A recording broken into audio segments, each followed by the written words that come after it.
since I've been covering some of this MrBeast stuff. The biggest game show in history ever. Big money, right? 7 figures, millions of dollars. But you probably know him as MrBeast. Millions and millions of dollars. Who cares, right? Yeah, sure. I make money. I don't make money. $23 million from, quote, scams, shady deals, and his network. Better than any car, feels better than any shirt or any expensive pair of pants. Like, I think people overplay it. A lot of people in my situation would be like, yeah, I love giving, and it's the greatest thing ever, and it brings it about, and even like PR people, when I do talk to them, they're always like, you should play it up more. CGI, these bus wheels are CGI, this explosion is fake, Shredder is CGI. And it's just like, no, it just feels good.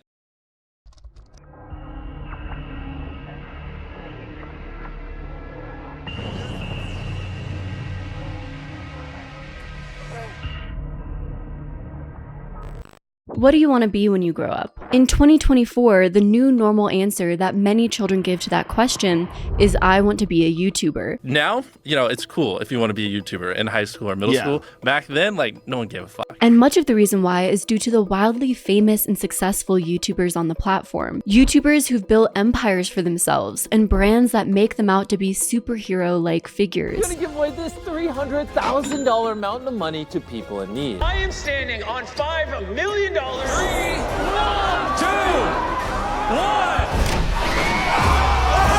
1. MrBeast, or Jimmy Donaldson, is one of the most successful YouTubers of all time. And in his time on YouTube, he's undoubtedly built one of the largest YouTube empires. Does money buy happiness? To a point, yes. 20 million subscribers, 30. It's like every step of the way, it's like I just got more and more lonely, to be honest. But MrBeast built his empire on a foundation of lies, a brand of false images, and it couldn't hold up forever. One day, his empire came crashing down. This is the story of the fall of MrBeast. Hello, friends and internet acquaintances. Welcome back to another video on my channel, covering mainly controversial internet figures. If you like these sort of videos, don't forget to subscribe for more and more deep dives. And if you like this video, give it a like if you want to. Now, before we dive in, I'm in a different outfit, which means it's time for this video's sponsor. Sponsorships allow me to continue covering topics that we cover on this channel, so I'm not screwed if a video gets copyright claimed or demonetized, and I'm able to support my team who puts a ton of effort into these videos. This video is sponsored by Midas Merge. Midas Merge is one of the most relaxing, cute, and totally enchanting games that I've ever played, and I love the convenience of playing it on my phone. In Midas Merge, you team up with King Midas and Queen Laia to revive the Gardens of Gold, which are under the shadow of Nyx, the goddess of night. Fantasy book lovers, you'll love the lore of this game, at least I did. I think it's such a fun component. You unravel Nyx's mystery as you merge sunbursts to brighten the garden and free its inhabitants, which just so happen to be these super adorable creatures. You hatch them, feed them, help them grow, and merge them together to create new creatures. The game is also made by the same designers as The Sims 3 and 4. Midas Merge is completely free to download and perfect for offline play. You don't have to have Wi-Fi connected to play the game, which I love since my favorite time to play games on my phone is while we're traveling or in long car rides, like visiting family during the holiday seasons. And for December, Midas Merge will feature winter gardens, completely full with the magic of the holidays, which is just so fun and cute. I just love fantasy that has an element of winter in it. From December 5th to December 29th, players can earn seasonal creatures like the adorable reindeer and the rare polar bear. You can unlock festive prize boxes to enhance your main garden and experience all the holiday spirit this season. Find your favorite Midas Merge creature, heal the garden, and meet new friends. Download now to be the first among 100 people to use my link or QR code, and you can gain a personalized winter creature, the super cute reindeer one with my name. Join the adventure and add this adorable friend to your garden. Thank you so much to Midas Merge for sponsoring this video, which helps support the video creation process and give us more room to improve our content. Now let's start off this video by discussing where MrBeast started, his upbringing, as well as how that led to him aspiring to be the most successful YouTuber of all time.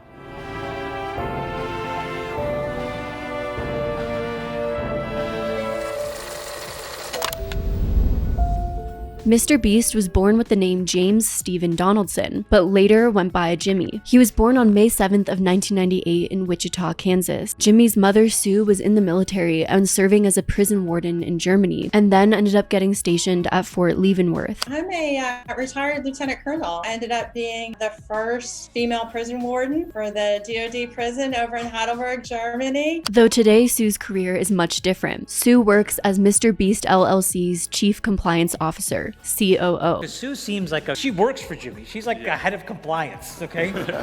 She just makes sure no one steals money. A senior executive responsible for making sure that MrBeast LLC is also aligned with their internal policies and ethical standards. Well, considering what ends up happening later on with the MrBeast company, I'd say oops. She also manages her son's personal affairs, like his banking. Again, oops. He decided that his time was better spent being creative, doing him. He obviously, trusted me to do the other stuff. According to his own statements, he's said, I don't have access to any of my bank accounts. I have a CFO and everything, but my mom is the one who has access to the master bank account. As a child, Jimmy mostly kept to himself, and his mom believes that his introversion is largely due to the fact that they moved around a lot when he was a child. As a military family, Sue claimed, we lived in 3 different locations in the southern US before he was 7. There were no cousins, no aunts, no uncles. It was really just us. Then in 2007, Jimmy's parents separated when he was only 8. I really didn't have any friends. Like I said, tons of pimples, no money, no dad. It was just my mom who was working all the time. He now no longer has any contact with his biological father and declines to speak on the reasons why. It was interesting because it was just my mom. My dad left, so I don't know. Have you talked to your dad since? Anyways, new topic. I want to note here that it's been alleged by many commentators that Jimmy's father was abusive. Allegedly, Jimmy's mother Sue experienced DV when she was in a relationship with Jimmy's father. But it seems like the main reason this has been alleged and spread online is because of a specific Reddit post, as well as claims that Jimmy's mom Sue wrote a book on domestic violence recovery and had a blog about it. The thing is, this blog has since been removed, and it's hard to tell if these claims have any further backing to them, so I don't want to heavily make this claim without a lot of evidence to back it up. On top of that, Jimmy also claims not to have any vivid memories of his childhood before the age 11. I want to note here that this experience of someone not having a lot of memories of their childhood can be a common experience for those who've gone through trauma. Traumatic experiences can have a profound effect on memory function, often leading to memory loss as a coping mechanism. But that doesn't mean it's necessarily Jimmy's experience. Of his past memories, he said, I'm very forward thinking. F the past, it's already happened. I'm trying to conquer the future. Even as his family settled down in North Carolina, Jimmy had very few friends growing up. I didn't talk to anyone. I hardly had any friends because I was so obsessed with YouTube. As back then, just no one cared. Dude, if I don't have 1 million subscribers when you see this video, my entire life has been a failure. I never had 1 million subs. I better have 1 million And I'm just 8,000 subscribers here. 8,000 subscribers. No one talks to me. Everyone tells me I'm too obsessed. Everyone tells me to get a f***ing life. The one word that those who knew Jimmy Donaldson often used to describe him was obsessive, and this quickly transferred onto YouTube when he discovered the platform. There's a 5-year point in my life where I was just relentlessly, unhealthily obsessed with studying virality, studying the YouTube algorithm. I was as awkward as they came. No money, no nothing, and I just basically just obsessed over YouTube. But Jimmy's obsessions sometimes made it hard for him to make friendships. I'm not really good at keeping friends. All my friends revolve around work. He also spends very little time with his family, including his older brother CJ. CJ's a fellow YouTuber who Jimmy describes as being like him but less successful. As a kid, Jimmy enjoyed playing baseball until he was diagnosed with Crohn's disease in his sophomore year of high school. Crohn's disease is an autoimmune disorder characterized by intestinal distress. I got Crohn's when I was 15, so I played baseball nonstop. And then when I got Crohn's, I lost 50 pounds. But then once I got that, which was probably a blessing, I was like, I don't care anymore. And I just went all in on YouTube. Nowadays, Jimmy has all of his personal meals prepared by a private chef to help with his symptoms of Crohn's disease. Because of Jimmy's Crohn's disease, he also spent more and more time indoors. Being inside with very little to do, he eventually turned his obsession to YouTube content. And after high school, Jimmy made a group of friends who were just as obsessed with YouTube as him. He and his friends did absolutely nothing but just study what makes a successful YouTube video. From learning how to editing, the pacing of the videos, ideas, what's going viral, what's trending, what's hot. Basically what I did was I somehow found these other 4 lunatics, and we basically talked every day for 1,000 days in a row and did nothing but just hyper study what makes a good video, what makes a good thumbnail, what's good pacing, how to go viral. But it seems that Jimmy's had this dream for quite a long time, as his YouTube videos go all the way back to when he was just a child. When Jimmy was only 11, he was uploading videos of himself, usually playing video games like Minecraft and Call of Duty. Hey guys, this is a new mod I found, and I just have fun playing around by myself in this mod. By age 13, Jimmy started a new channel called MrBeast 6000, since MrBeast was already taken. MrBeast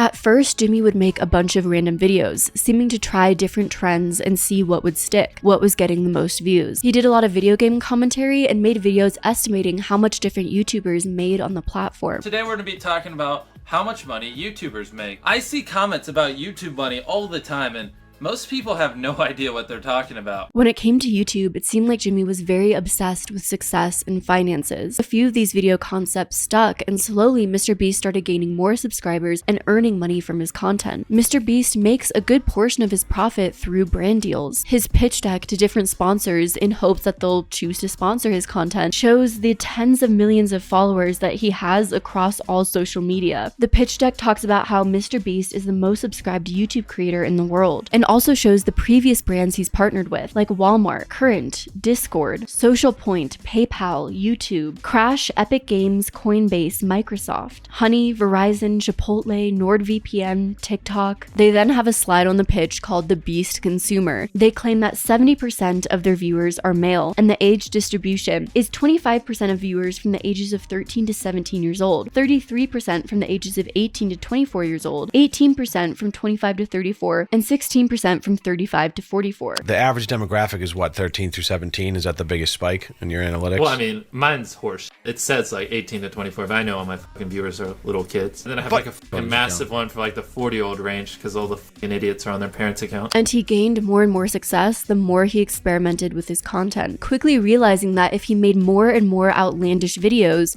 those were the videos that would get views. In one video, his friend wrapped him in 100 layers of toilet paper and saran wrap. I just gotta get that first few rolls up there, and then after that we're good. 3 layers of toilet paper at a time. Oh, I can get the rest. Sweaty. In another video, Jimmy counts to 100,000, does nothing but just count to 100,000. 923,901, 23,902. Make sure you like the video, drop a comment. 100,000. And subscribers were definitely a main goal of Jimmy's. In a video made in 2015 where he addresses a future him, he says, "I hope you have at least 100,000 subscribers." I hope you have at least 100k subs. I'm gonna have 200. Yeah, I'm gonna have 200k subs. Jimmy ended up enrolling in community college around the time his YouTube channel was picking up traction, and he claimed he never attended a single class and dropped out midway through the semester. I graduated high school, and my mom was like, either move out or go to a community college. And I didn't have enough money to move out, but I hated school with a passion.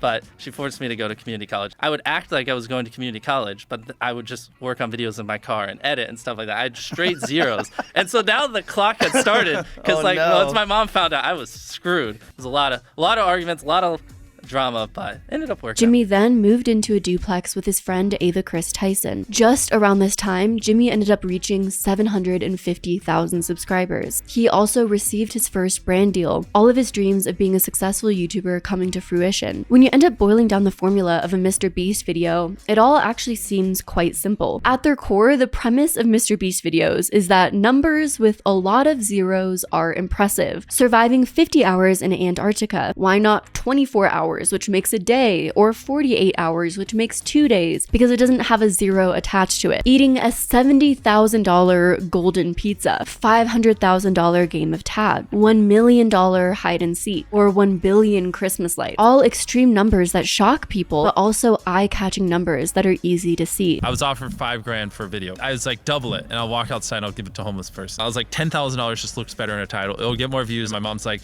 why don't you just give away $8,000? $9,000? Why all 10,000? I was like, Mom, it'll look better in the title. Jimmy must have noticed this trend early on, like in the video when he counts to 100,000, or when he watched Jake Paul's It's Everyday Bro for 10 hours straight. God church! Jimmy, now just full-blown MrBeast, was making the wildest dreams of a 10-year-old boy come true. From putting millions of pennies in a friend's backyard. That is $1,000 in pennies. So when he gets home, there's gonna be $20,000 in pennies laying across his entire backyard. Buying hundreds of leaf blowers to make a hover field.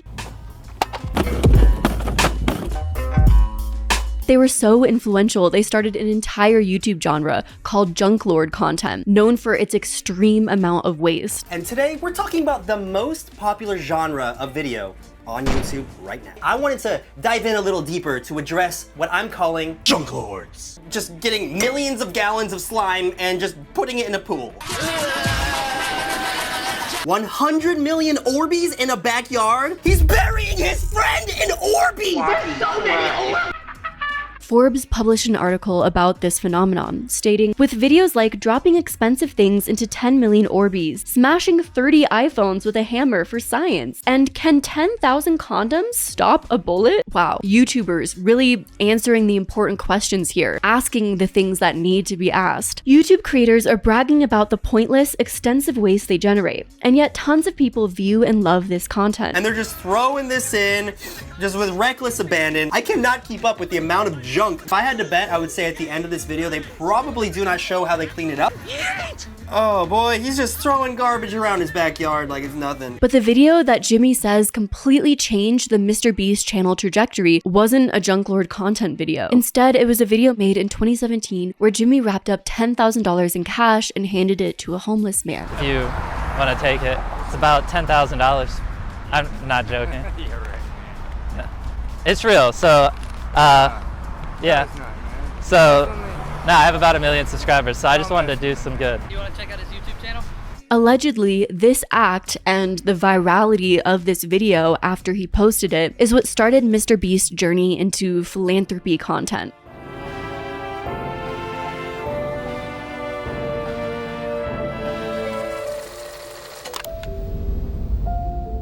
Jimmy's philanthropy content became an entire genre on his channel, a genre where he does extreme, maybe even wacky versions of philanthropy. Everything you can fit in this circle, I'll donate to your charity. This is gonna feed so many people. I have thousands and thousands of pounds of food here. And because of these videos' bizarre or extreme premises, they gain lots of views. Jimmy uploaded a video where he gave his mom $100,000 in cash. At first, she refused, but he said if he doesn't give it to her, he doesn't have a viral video. Well, you're going to take it. No, I can't take it. I don't want it. I promise you Quit is not giving you that. Obviously, I know. But if I don't give it to you, I don't have a viral video. So you're using me for views? Yes. But you get money too, so we're both happy. So you use me for views and I get to pay off my mortgage? Mm-hmm. I think it works out pretty well. What an entrepreneur. And this system of giving away money has been one that seemed to work throughout Jimmy's career. He became lifted up as some sort of saint-like figure or wacky Willy Wonka-like character, one his fans could look to in hopes that he would bestow them generous gifts. Over time, this system morphed into the standard MrBeast productions we see today. Videos that are incredibly flashy with so many things going on, made to be easy to digest and entertaining, and are usually competitions where people outcompete one another for enormous cash prizes. Behind me are 100 people, and they range from the age 1 all the way through age 100. And I've trapped each of them in their very own glass cube. The last one to leave their cube is going to win $500,000. Jimmy also developed a dedicated YouTube channel to just philanthropy. In that channel, he'd often give stuff away with no contest needed, and all of the profits from these videos are allegedly linked to a 501c3 nonprofit organization. We essentially just started a charity and then made a YouTube channel where, you know, whatever we do with the money from the charity, we film it so that it generates revenue on the back end. Other extreme generous videos are like when MrBeast gifts a Lamborghini to an Uber driver. I am going to Uber people, but at the end of the ride, let them keep the car. We literally have a Lamborghini, and I'm going to give it away. You want to watch this video. Or an entire house deeded to an unsuspecting Domino's delivery person. I just bought this house, and I'm going to give it to Chandler. Really? No, but I am going to give it to a pizza delivery guy. This whole house is for you. Chad doesn't exist. Yeah. In one video, he offers a deli cashier $100,000 to quit her job on the spot. I'm curious if you would quit your job for $100,000. No, I don't think I would. MrBeast, thanks to you, I can quit my job now. I'm so happy. Because of all of this grandeur generosity, the MrBeast name became an almost mythical figure, someone who can bestow random people enough good fortune to change their life. There's been a lot of widespread debate on whether or not this kind of philanthropy, random extreme acts to people for the purpose of a viral video, is actually beneficial to the common good or well, anyone at all. Sure, those individuals are overjoyed at the time the video is being filmed, but if someone is struggling and you give them a drop of water in a drought, it doesn't necessarily fix the existential issues causing that drought, nor does it help with the larger societal problems at the core of it all. All it does is help you look really, really good. For example, people often cite when Jimmy gives the Uber driver a Lamborghini. This Uber driver now has to pay for taxes on a Lamborghini. They have to pay for upkeep and maintenance on this vehicle. That's very expensive. Even giving the deli cashier $100,000 to quit her job on the spot didn't solve all of her issues. While $100,000 is probably a life-changing amount of money for most of us, it only changes your life if you utilize it in the right ways. That kind of money can actually be a very dangerous thing that can put you into even more financial troubles, which is why so many people who win the lottery end up losing it all. Life is more complicated than a simple MrBeast charity video makes it out to be. The best example of this is when Jimmy gave away $1 million to a subscriber and fellow YouTuber, Mantinice. Mantinice? They both end up doing a follow-up video together where MrBeast has him spend that $1 million within 24 hours. Almost a year ago, Mantinice made a video titled, "Do I regret winning $1 million from MrBeast?" He does clarify that overall he's incredibly grateful for MrBeast, but he does say he has a few regrets. One of his regrets is he wished he had more time to be able to plan out how to spend the money better. We sat down and we planned all this in an hour, and I wish I would have did a couple things differently on the time management side, which I guess I really couldn't help because I had to spend it. I wish I would have had more time, and I wish I would have planned out stuff better. And he said he was gonna help me and we was gonna invest, but yeah, that didn't happen. So an employee from MrBeast does claim that they put him on a monthly salary to give him a passive income. Apparently they just had him on a monthly salary at the MrBeast company. But I think overall this is a good example of how building long-term wealth for a person, or even just financial stability, is very complicated. On top of that, the tone of some of these philanthropy videos can be strange at times. We have 3 million pennies. And we're going to deliver it to my 3 millionth subscriber. According to the paper titled "Good Intent or Just Good Content? Assessing MrBeast's Philanthropy" by Rodri Davies, it's pretty evident that the origin of Beast philanthropy content came from a channel that had made its name off of pranks and giveaways. This is because oftentimes in these videos, acts of generosity are presented as things you do to people, preferably as a total surprise, rather than something that's designed in partnership with them and designed to give them agency. Well, they want me to take this car and they're gonna give me $100 to take this car. Are you serious? Yeah. Yes, ma'am. Do you want 10 grand though? Yes, I would love it. Here you go. Oh, you're crying? We just found out my grandma has stage 1 cancer. I'm sorry. He has no idea. He has no idea. You think he'll cry? I hope I might so. cry. I think he's gonna break out into tears. Into the camera? These people they're amazing. This all could be a consequence of what William Davies calls the reaction economy, where the way in which we react to things is now the basic commodity of the internet. It's probably why reaction channels have done so well. People love watching and engaging with that influencer's reaction to things. And it's also probably why prank channels are so popular. Seeing someone's reaction to being pranked, the big reveal. He didn't really react too much. And he just was like, I opened the door and he just started crying. And he was like, I didn't even think this money was real. And he's like, I just took tomorrow off work and I haven't seen my kids in so long because I work every day. Jimmy pulls a lot of those aspects into his content. Not only does he have a very successful reaction channel dedicated to reaction content from him, but most of his videos center around the people included in them and how they react to his power and influence in ways that he bestows gifts and competitions onto them. On top of that, because a genuine reaction is ideal, what exactly is the extent of consent that Jimmy and his team receives from the people in his philanthropy content before he films people? What happens if that person decides they don't like what was filmed? Instead of an act of charity that has no strings attached, MrBeast requires people to participate, to put in some sort of labor, mostly emotional labor, to contribute to a successful viral video. Not even to mention the different videos where MrBeast goes to different countries and tries to change their life, filming people of different cultures and dialects, presenting himself as their white savior. I've been so inspired not just by this organization, but by the people of India, that we have already started looking at a long-term involvement over here. That's wonderful. Every country struggles with poverty, but unfortunately, India has the highest population of orphans in the world. Imagine living in scorching heat with no access to food, water, or electricity while constantly fearing for your safety. This is a saddening reality for the people that live in this remote village. And from now on, the kids will no longer experience darkness at night.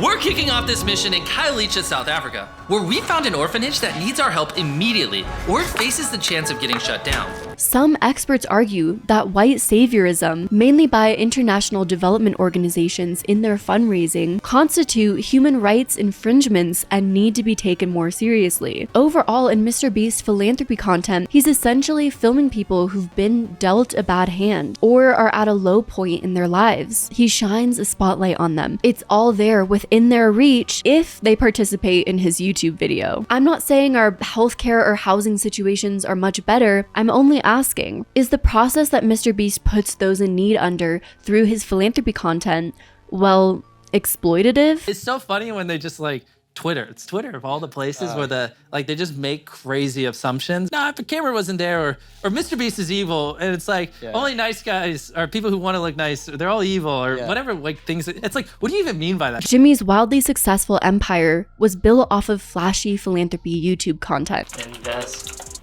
in these.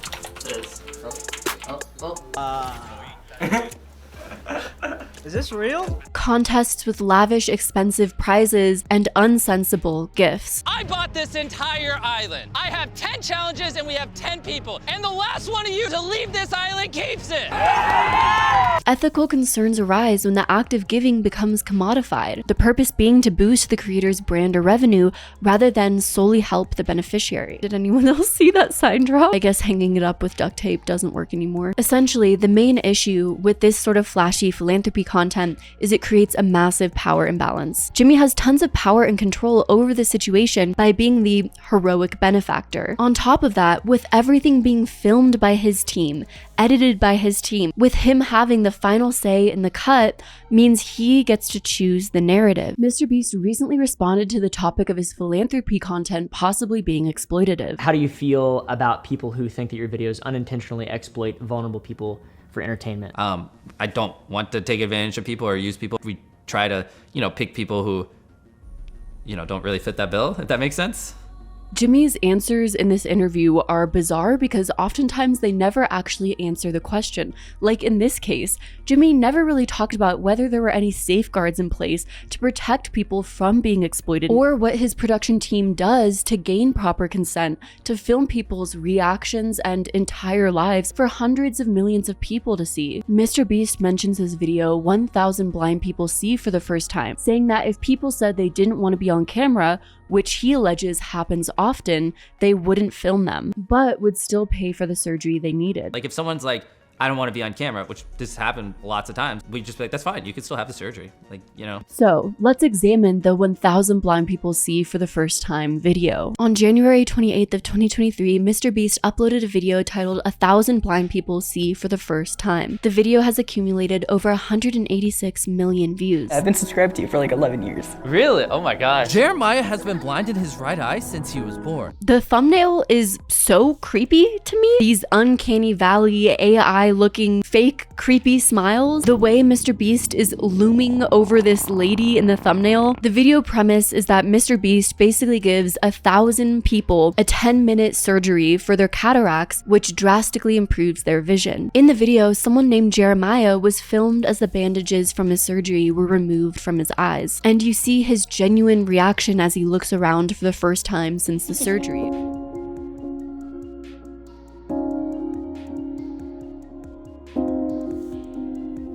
Everything looks so more clear. Yeah. To make this day even more special, since you're about to graduate high school and go to college, we wanted to give you $50,000 to put towards college.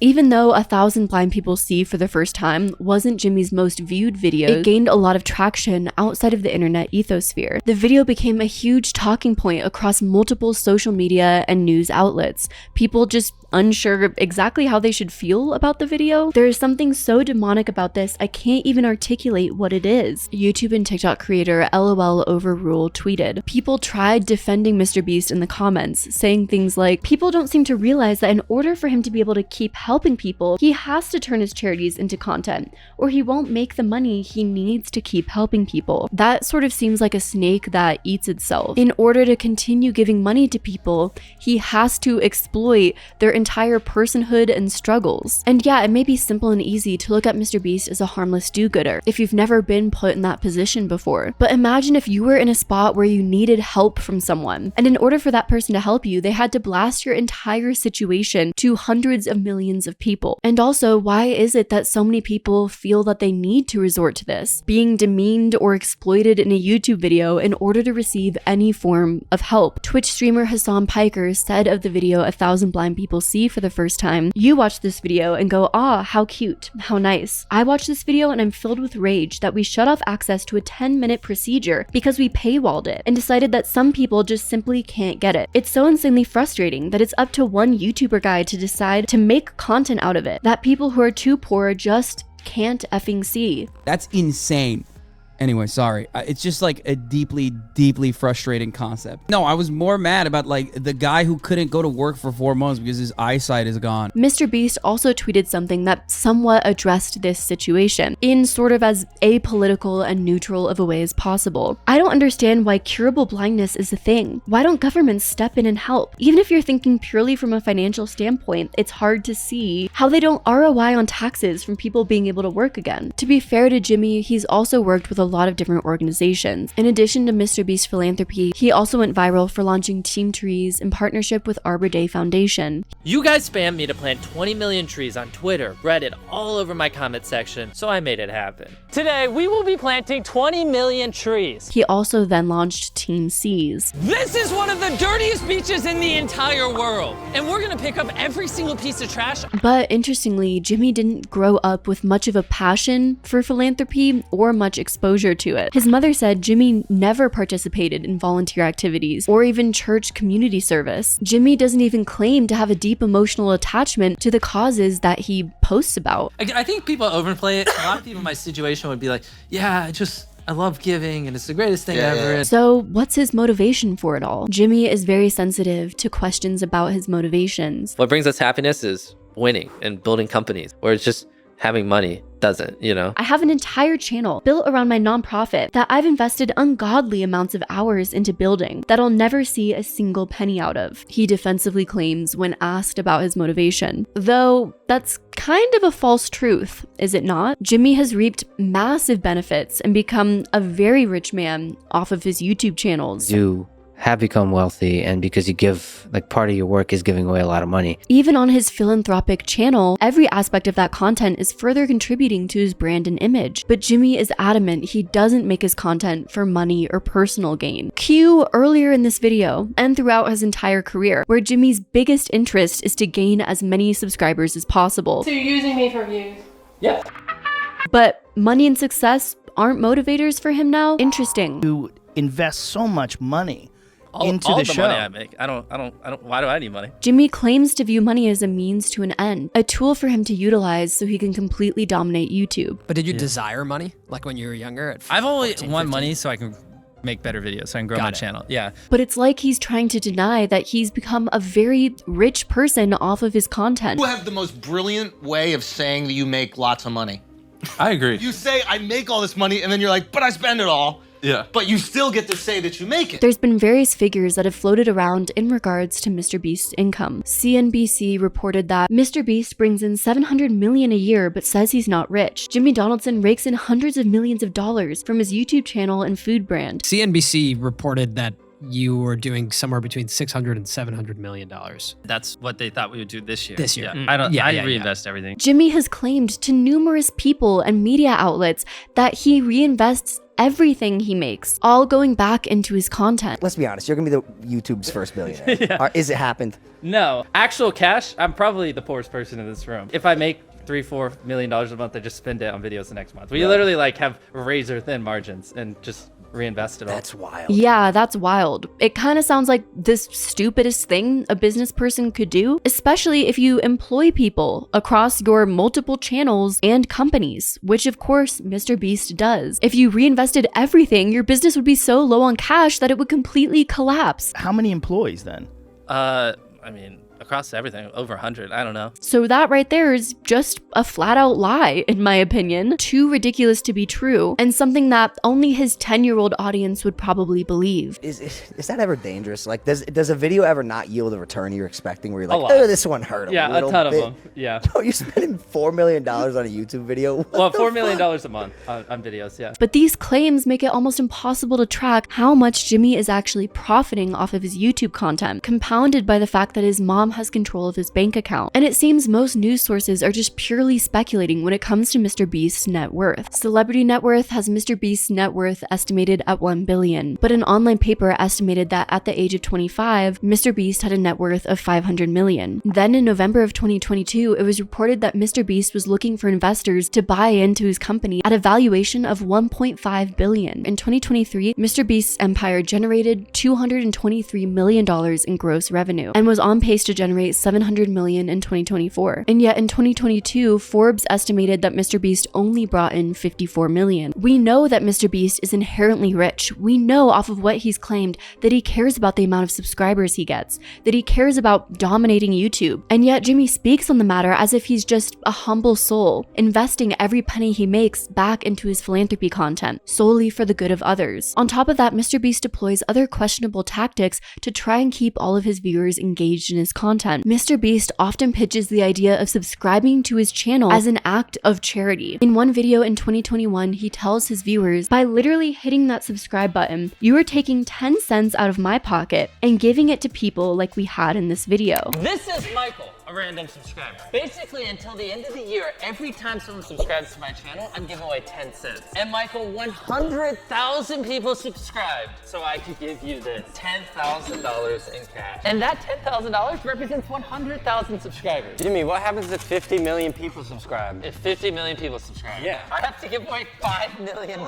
In another video, one of his friends who often makes an appearance in his videos says in a mock tone, so if they hate charity, they won't watch the videos, making it seem like if you care about people and giving, you gotta watch a MrBeast video. As Jimmy says in one of his videos for his philanthropy channel, Beast Philanthropy is literally funded by your eyeballs, not even joking. And if you're wondering how this is all possible, by watching this video, you helped fund what we just did. By watching this video, you helped us feed people. In 2022, Jimmy allegedly flew 100 subscribers to a private island. He pitted these 100 subscribers all against each other in Survivor-style challenges for ownership of this island. We just hit 100 million subscribers. To celebrate, I bought this ginormous private island and I'm giving it to one of you in this video. The thumbnail for this video also gives a completely different impression than reality. Talk about Instagram versus reality, maybe it should be MrBeast thumbnails versus reality. Glamorizing everything to be exactly how a 10-year-old would want versus reality.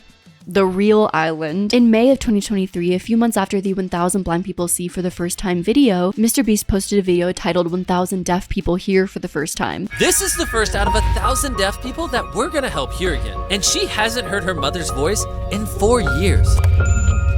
Can you hear? I love you. The system for these videos can essentially be boiled down to inspiration.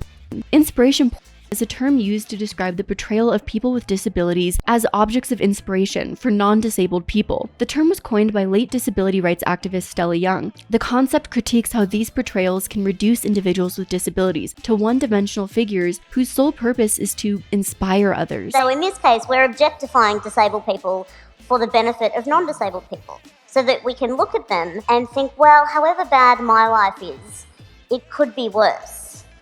I could be that person.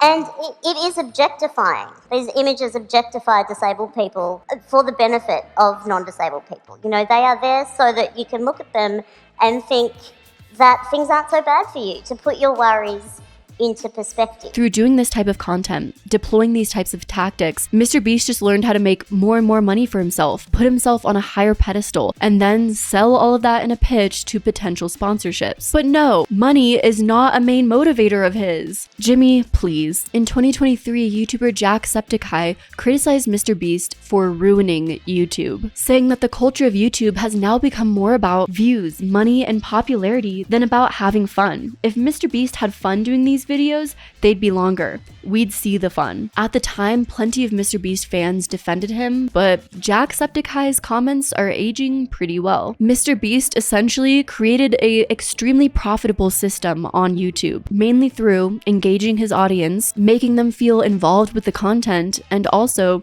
making them feel good. Like simply being involved with his content is generating social good. Then he took all of that success and compounded it, developing numerous businesses that parlayed off of his main demographic's interests, driving further and further profit. Feastables is the business, Yeah. right? There's only so much money brands are willing to spend on a video. It makes more and more sense for me to just build companies that I own because, I know, if I promote something that it converts and it actually leads to real sales. Why is that? Why did MrBeast go on to create multiple businesses, which he consistently promoted to his audience? So right now we have our snack brand, Feastables. We have a restaurant chain, Beast Burger. We have the data company that I was showing you. We have the Reacts channel, the gaming channel, the main channel, and then we have my charity, which also has a channel. Is it as simple as he claims, that he needs the money from these businesses, the millions and millions and millions of dollars, to continue feeding back into his YouTube content, all for doing more social good? Does the MrBeast channel truly require hundreds and hundreds of millions of dollars to run? Or is it all just smoke and mirrors? A clever way to hide and conceal where the money is really going. In this section, we're going to address all of the MrBeast businesses, why he started them, and how much money he's made. Almost everything I'm doing outside my main channel is to make money so I can put it back into my main channel because it's just not profitable. That's why I'm building these other businesses and revenue streams. It's just so I can funnel the money back into my main.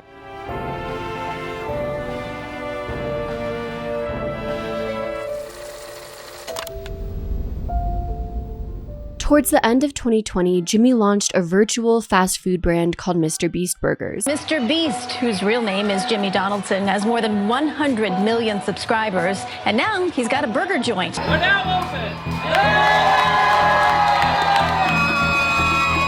open! This needs a little more sauce. Okay. The version they ordered is the one with no sauce. 1 out of 10. At first, the launch of MrBeast Burgers was a huge success. In a single day, MrBeast opened 300 locations of MrBeast Burgers. But in just a few years after its launch, it faced its downfall. With the MrBeast Burger, yeah, you learned a lot of lessons there. Maybe went too fast. You didn't expect it to be so popular, and you lost control of that. In the first year, the business brought in $100 million in revenue. Over 1,000 locations. Over 1,000 locations. So how was MrBeast able to do this rapid expansion? It was all through the ghost kitchen model. The burgers were made in ghost kitchens and could only be ordered on delivery services. To me, the concept of ghost kitchens always sounded a little bit strange. A ghost kitchen is when the brand doesn't have a physical storefront of its own. You can't go into a physical MrBeast Burger establishment. These brands utilize existing, already successful restaurants to make their food. They also utilize delivery app services like Uber Eats, Grubhub, and DoorDash. When someone places an order on a food delivery service like DoorDash, that existing kitchen plug and places the brand's recipe and sends it out. I would understand the concept behind a ghost kitchen if you were a wonderful cook or had a great idea for a restaurant but didn't necessarily have the means to open a physical location. However, most ghost kitchens are created by rich and famous people who wanted to make more money during COVID. The company Virtual Dining Concepts, which is behind the MrBeast Burger brand, also launched a few other ghost kitchen brands with other notable celebrities. Ghost Kitchen Concepts with TV personality Mario Lopez and reality show personality Pauly D. But MrBeast's edge that made MrBeast Burgers just that much more successful was the power of social media. Not only through MrBeast's own promotion of MrBeast Burgers, but other people's content and videos surrounding the burger joint as well. This cost me $60. It better be good. That's good.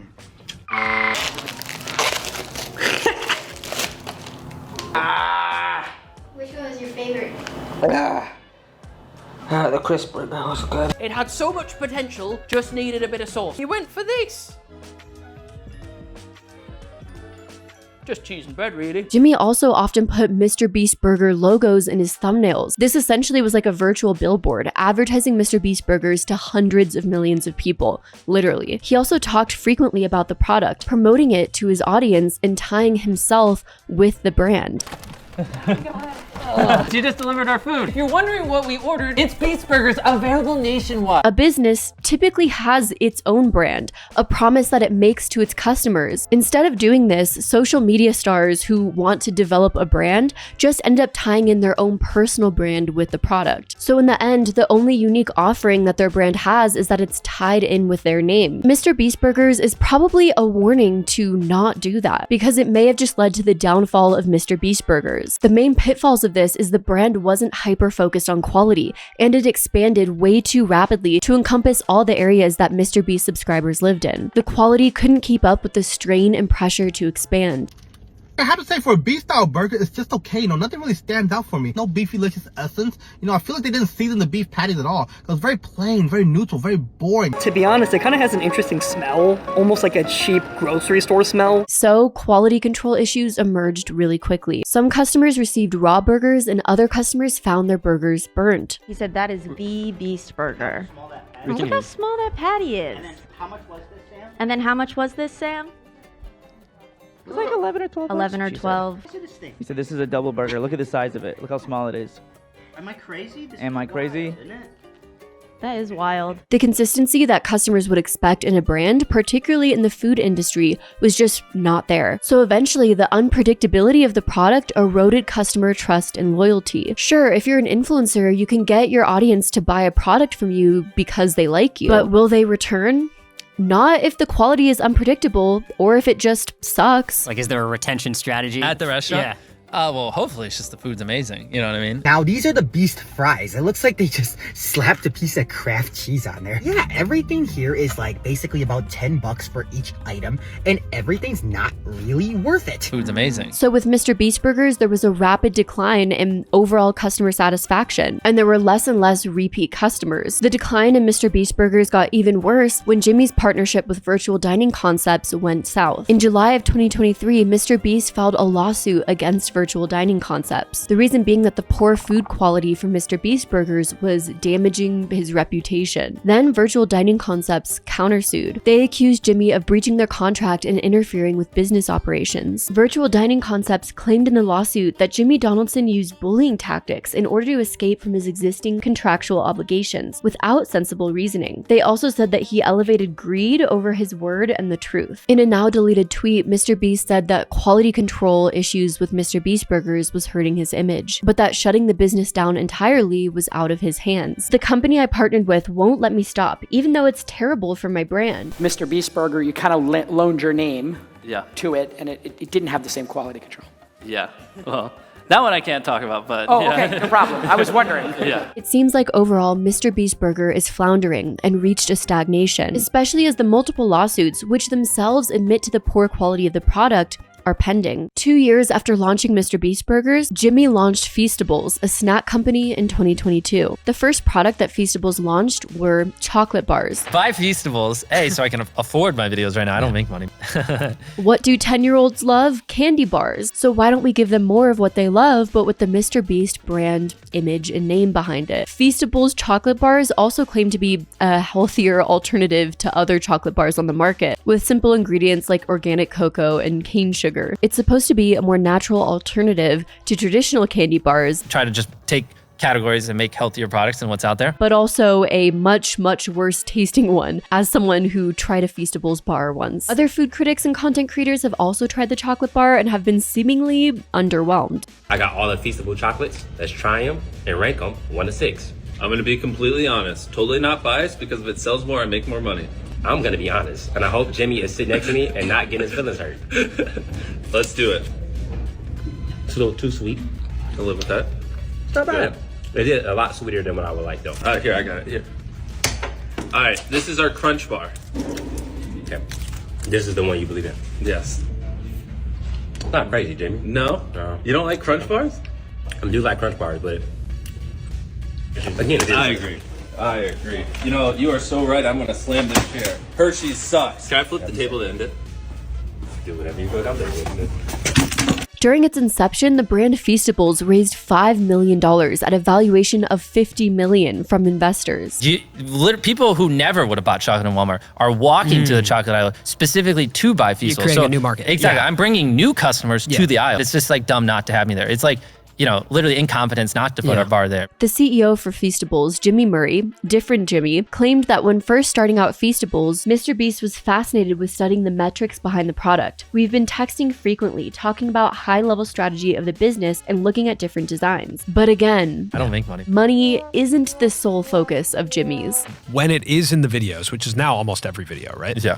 It doesn't feel like a brand deal. Of course. You know, but there's still set up moments, like in the boat video, in the yacht video, there's like a moment, a Feastables moment. Part of Jimmy's, or the Jimmy's, business plan was further gamifying the chocolate bar, just like most of MrBeast's businesses, meaning that he turned participating in his business and brand, being a customer buying product, into a sort of game, like how a casino draws in a gambler, or a lottery, because each candy bar that a customer would buy would come with a code on the wrapper, which customers could type into the Feastables website, and some of them would win prizes. On the back of this bar, you peel this sticker and it gives you this code. I went to their website and it made you go through this whole process of consenting your information and your birth date, and you put the price code in. You get to spin the wheel.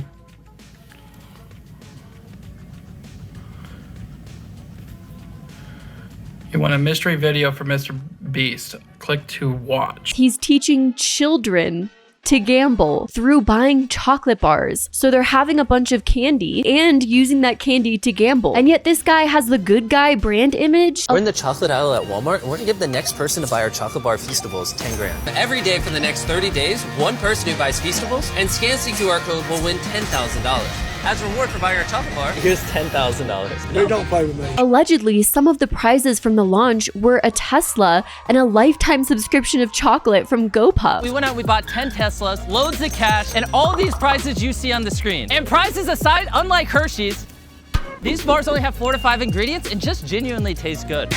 Go to Feastables.com right now and order some chocolate. Definitely things children need, and one of the ultimate prizes that you could win by buying a Feastables chocolate bar was the chance to participate in a MrBeast challenge filmed and posted on YouTube. The ultimate prize being ownership of a physical chocolate factory that he built in his home state. One of these 10 people is gonna walk away with this chocolate factory. These 10 contestants are all here because they found a golden ticket when they bought one of our Feastable bars. Because that's what every kid needs. A chocolate factory. That's gonna solve all their problems. MrBeast really getting down into the nitty-gritty of what kids need. He's just a charitable guy and clearly doing all of this to help the world because the world needs more chocolate factories. Jimmy Murray said about purchasing a Feastables bar, every time you engage with Feastables, it's like a ticket to the spectacle, a ticket to the experience. Lottery ticket? In the first 72 hours of Feastables launch, Jimmy sold more than 1 million chocolate bars. So this strategy clearly worked pretty well on his core audience. Jimmy's chocolate factory video was released a few months later, featured Gordon Ramsay. Gordon Ramsay, how's it going, man? But in all seriousness, why would anyone want a chocolate factory? What would anyone do with this? Start a competing chocolate brand to Jimmy's off of the factory he gave them? That would be funny. I would want to see that. All the candy's going bad. There's probably a million flies in there. Will you buy this off of me? Yes. For $500,000? Of course, right here. Jimmy really went from providing people life-changing surgeries that their insurance wasn't paying for to handing them a chocolate factory to promote his new chocolate company. This is our chocolate bars that you can order online. Feastable bars, milk chocolate. It's a little too sweet. But of course, MrBeast doesn't care about money. Feastable's success was largely due to its partnership with Walmart. Yeah. Say that again. Walmart does $4 billion a year in chocolate sales. Yeah. Same people who I would take pictures with in Walmart, when they see our product there, they're like, oh, it's the guy from YouTube, and they'll buy it. Initially, Feastables was only available at Walmart, but due to the massive success, it eventually launched practically worldwide. Feastables, I didn't think we'd be doing the kind of revenue we are. Like by the end of next year, we could be in like 40, 50,000 locations. But MrBeast was so used to asking his fans to participate in his content that he stopped realizing the reasons why that worked in the past. A year after the Feastables launch, Jimmy annoyed fans on Twitter by asking them to clean up the display of Feastables on store shelves. I need your help next time you see Feastables in Walmart and soon to be new retailers. If you could clean up the presentation and make it look better, that'd make me very happy. I'm building a team to do this routinely, just need help in the short term. The Feastables Twitter account account also claimed that people who shared proof of cleaning up Feastables displays could enter a contest to win $5,000. So people submitted before and after shelfies of them cleaning up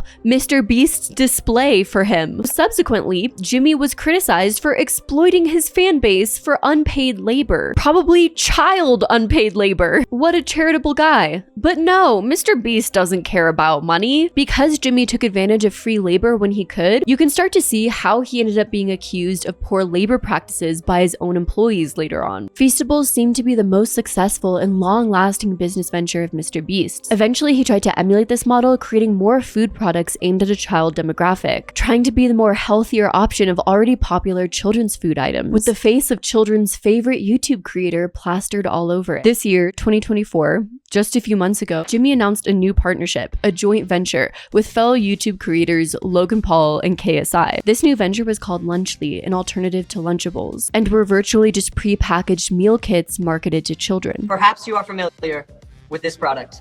We came together to create a Lunchables competitor featuring the fastest growing hydration beverage ever and the fastest growing candy ever. We'd like to introduce you to Lunchly. Lunchables is a well-known food brand marketed as a quick and easy on-the-go lunch option for children, but they've faced criticism for their nutritional content containing high sodium and processed foods. So Jimmy, KSI, and Logan Paul swooped in and marketed Lunchly as a healthier alternative to Lunchables. Each box includes Prime and Feastables, further promoting all influencers involved respective companies, along with 3 varieties of food. I think you're not going to catch me eating one of them, but their meals have turkey with cheese and crackers and pizza with nachos and salsa. I also find it really interesting that MrBeast chose to partner with KSI and Logan Paul. Jimmy immediately aligned himself with KSI and Logan Paul to produce Lunchlys, 2 influencers who are constantly tied up in controversy. For a purpose of creating a business aimed at making a profit? Interesting. When Lunchly was announced, it seemed that these YouTubers' intentions were really transparent, and a lot of people expressed their dissent. In response to all the backlash, MrBeast wrote, "Lunchables sells hundreds of millions of units and countless people eat it. Jimmy, not for profit, focusing on sales and numbers yet again. Our goal is to give people a better for you alternative. Our turkey meal, for example, is 80 less calories, 60% less sugar, and more electrolytes. We use real cheese, they use cheese product. We use higher quality meat, etc." Our pizza uses real cheese. Theirs, as it says on their box, is mozzarella pasteurized prepared cheese product. They can't even call it real cheese. Though, is the product really focused on the health of children if it's only slightly better than Lunchables? Or is it a strategic play? Play something almost identical to the already popular Lunchables product, except for this product has children's favorite YouTubers involved with it. The parents see that Lunchly is a slightly healthier option.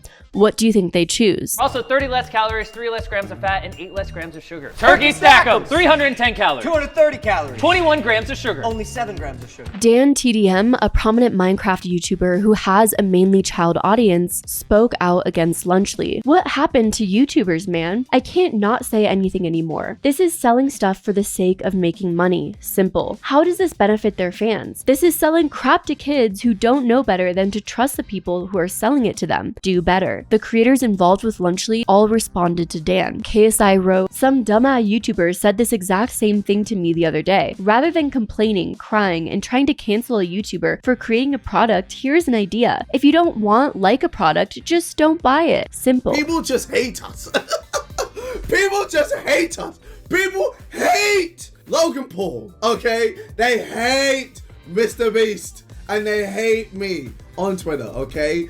When it comes to Twitter, Twitter is just a cesspool of the most depressed people on this earth. Logan replied to Dan's post saying, "I'll tell you what happened to YouTubers. We spent our lives creating content and building our brands. Now we want to build businesses. You don't say anything when Lunchables faces bans for allegedly containing lead. But when we create a better version, you're upset? Then don't eat it." What Logan states feels like a red herring because it's just a complete distraction from the argument Dan is making. Dan also isn't complaining about the brand because he wants to or doesn't want to eat it. He's upset with the very clear intentions of the brand, which is just to push out an uninnovative product and shill it towards children. Logan Paul was also criticized and seen as a huge hypocrite because Prime is currently the subject of lawsuits after numerous flavors of Prime were found to contain lead and other forever chemicals. On top of that, Lunchly, according to reports, is not as nutritious as MrBeast, KSI, and Logan Paul claim it is. Dr. Mike, a family medicine physician who creates content on YouTube, reviewed the Lunchly product. It's been known, especially by experts, that while these kits are fun and tasty, their nutritional value is just not good. And because they fall into the category of ultra-processed foods, they aren't healthy to consume often, period. 23% of Lunchly's calories came from saturated fat, and 10.4% came from added sugars. And the turkey meal is only 230 calories, not nearly enough for children to have during lunch. Knowing all that, is it fair to say that Lunchly is healthier? I guess one can say yes, but honestly, probably more so as a marketing tactic. The announcement video for Lunchly also over-sensationalized the difference between Lunchly and Lunchables. Fiesta nachos. 22 grams of sugar. 10 grams of sugar. 7 grams of protein. 9 grams of protein. Come in close and look at the queso cheese in Lunchly versus whatever that is. Drip versus stick. I like my cheese drippy. In one video, Logan Paul ate a Lunchable, spat it out, then commented on how bad Lunchables tasted compared to Lunchly. All right, we'll start off with the Lunchables. Bro, I'm sorry, that's trash. I didn't even know this was an acceptable form of advertising, so consistently bringing up another name brand and saying that your product is better. It feels kind of lazy and just genuinely points out how Lunchly doesn't bring anything new and unique to the table. So MrBeast, KSI, and Logan Paul have to compare it to Lunchables to sell it, instead of just letting it stand on its own as a business. YouTuber and streamer Asmongold both taste tested Lunchables and Lunchly nachos on a stream, and he said they basically just tasted the same. If you prefer Prime, it's going to be Lunchly. If you prefer Capri Sun, then it's going to be Lunchables. Guys, I feel like this is so anticlimactic. They're basically the same thing. They look different, but they basically taste the exact same. Lunchly products are marketed as containing real cheese, as opposed to Lunchables, which has a cheese product. And that would all be fine and dandy if their real cheese didn't come with some major complications. Rosanna Pansino exposed a major problem with the Lunchly product when she tried to review it on video. She attempted to compare Lunchly to Lunchables, only to open the product and find mold. And we just got this one. This was fresh from the store this morning. And there is a ton of mold in there. I honestly wasn't expecting that. I have a fork and I'm just going to dig into it just to see. Oh yeah, okay. That is a ton of mold. This is really dangerous. The thing that's so concerning about this is that children are consuming this product and may not know to stay away from moldy cheese. They might just open it and consume it regardless, trusting the product and their favorite influencer, MrBeast. Some people surprisingly didn't initially trust Rosanna Pansino's video due to the fact that she's taken issue with MrBeast in the past. Rosanna first started taking issue with MrBeast when she accused him of editing her out of third place in his hide and seek challenge, which is just weird. Why would you edit someone out of third place? She posted, MrBeast lied and edited me out of the top 3 in Creator Games 3. MrBeast Jimmy had edited the video to make me look like I performed worse than I did. For Rosanna and other people, it just brought a lot of suspicion that so much of the videos we see of these MrBeast challenges is edited, the narrative has been shifted. And since that situation, Rosanna Pansino has been outspoken against MrBeast for a lot of his problematic behavior that has seemingly gone unchecked for too long. But people started believing more and more that Lunchly might have some problematic aspects of the fungal variety. A Twitch streamer also found mold in their Lunchly. Oh, look at the bottom right here. No way! What? No, chat, there's actually mold. That's 100% mold. I'm so sorry. Oh no, do you see it right there? Do you see it? Sealed and it's molded. What is this? I'm not lying, dude. Don't open it yet. Don't open it yet. That is 100% mold. No way, dude. and more people recorded opening up their Lunchleys to find mold inside. An upset parent just posted these pictures that they took the Lunchly home and it was full of mold and it had a terrible smell. In a statement to the Daily Mail about this issue, Lunchly said, "All Lunchly products go through a stringent review process to ensure the quality and safety of its products. That process consists of multiple inspections and approvals, including that of the USDA, before any product can even leave the manufacturing facility." Initially, only KSI and Logan Paul responded to the controversy, speaking of it on a podcast, laughing it off, and then claiming that the haters just use them for clicks. Yeah, like I like my cheese moldy, bro. Yo, going at you guys or at Beast, you could get so many likes. You could be showered in likes. It is a guaranteed way to get a load of Yeah. Even Lunchly now. Lunchly's in. Like, man, you want to say something and get some likes? Yeah.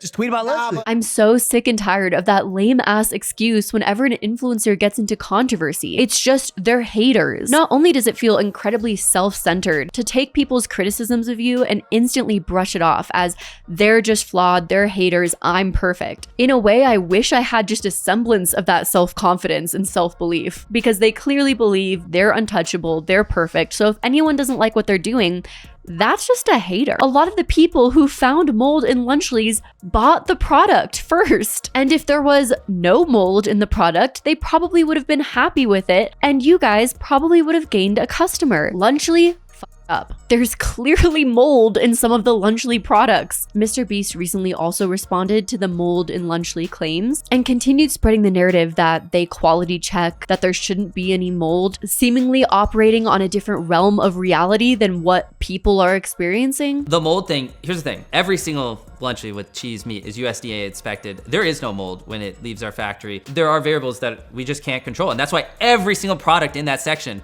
Google today put mold behind it. It just occasionally happens. It feels like MrBeast isn't denying that mold has been found in Lunchleys. He's just trying to say, hey, don't blame us. It's not my fault. This stuff happens all the time. So it'll be interesting to see the success of Lunchly with such a disastrous start. But not to worry, MrBeast has other businesses as backups in case Lunchly fails. He recently launched a children's toy product, maybe learning his lesson to not do any more food products since they're constantly having quality issues, but still making a product geared towards a child demographic. I'm gonna show you my new MrBeast Lab mutators.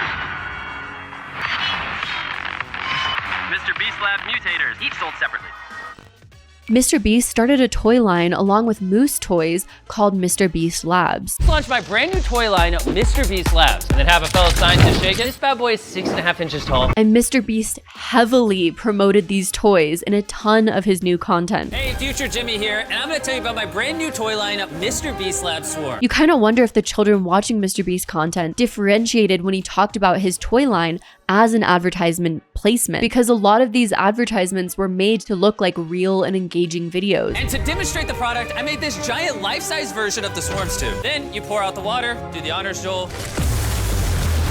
And out of the water will be revealed which two swarms you got. There are a ton of these little test tube beasts that they're selling, and honestly, I do not understand the difference between them all. I'm clearly not the target audience, but according to the website, in season 1 of MrBeast Lab Mutators, there are 4 unique mutators to collect. Though the toy line is just starting out, it quickly followed the standard MrBeast business model that we know at this point. It expanded very quickly, selling in a ton of different stores, Walmart, of course. You can even buy these toys in Amazon, and aggressively targeting children with the advertisements across MrBeast videos and also on networks like Paramount Plus, where I ended up seeing the advertisement. So that basically all of Jimmy's customer demographic has access to these toys. I can definitely see what a lot of people are starting to complain about, where MrBeast is trying to completely infiltrate the child mind, whether it's treats, food, or toys. Jimmy has made a conservative effort to be the primary product selling in all of these categories. MrBeast has profited immensely from all of his product-based businesses, mainly marketed to children. But no, he doesn't care about money. It also feels like selling to children is the equivalent of taking candy from a baby. It's one of the easiest demographics to sell to. He then took all that money he made off of children buying his products and invested it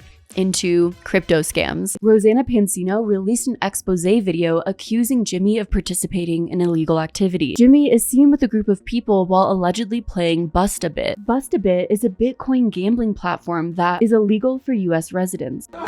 Holy shit, that's probably the stupidest. What you can see in the reflection of these large windows at night is the Bust-A-Bit website. This video is only a couple years old, so it shows that he is continuing to do this behavior. Rosanna also claimed that multiple people have told her that Jimmy pressures his friends and employees to gamble. With all of that, I am inclined to believe all of the stories that I've been hearing about him pressuring his own employees to gamble. Rosanna, alongside a former MrBeast employee who we'll discuss in length later in this video, named Dawson, claimed that Jimmy also heavily participated in crypto pump and dump schemes. In the video, Dawson showed Jimmy's crypto account. He had invested in this company called Refinable. It seems like he allowed this company to use his likeness. That's him on the banner, isn't it? On the...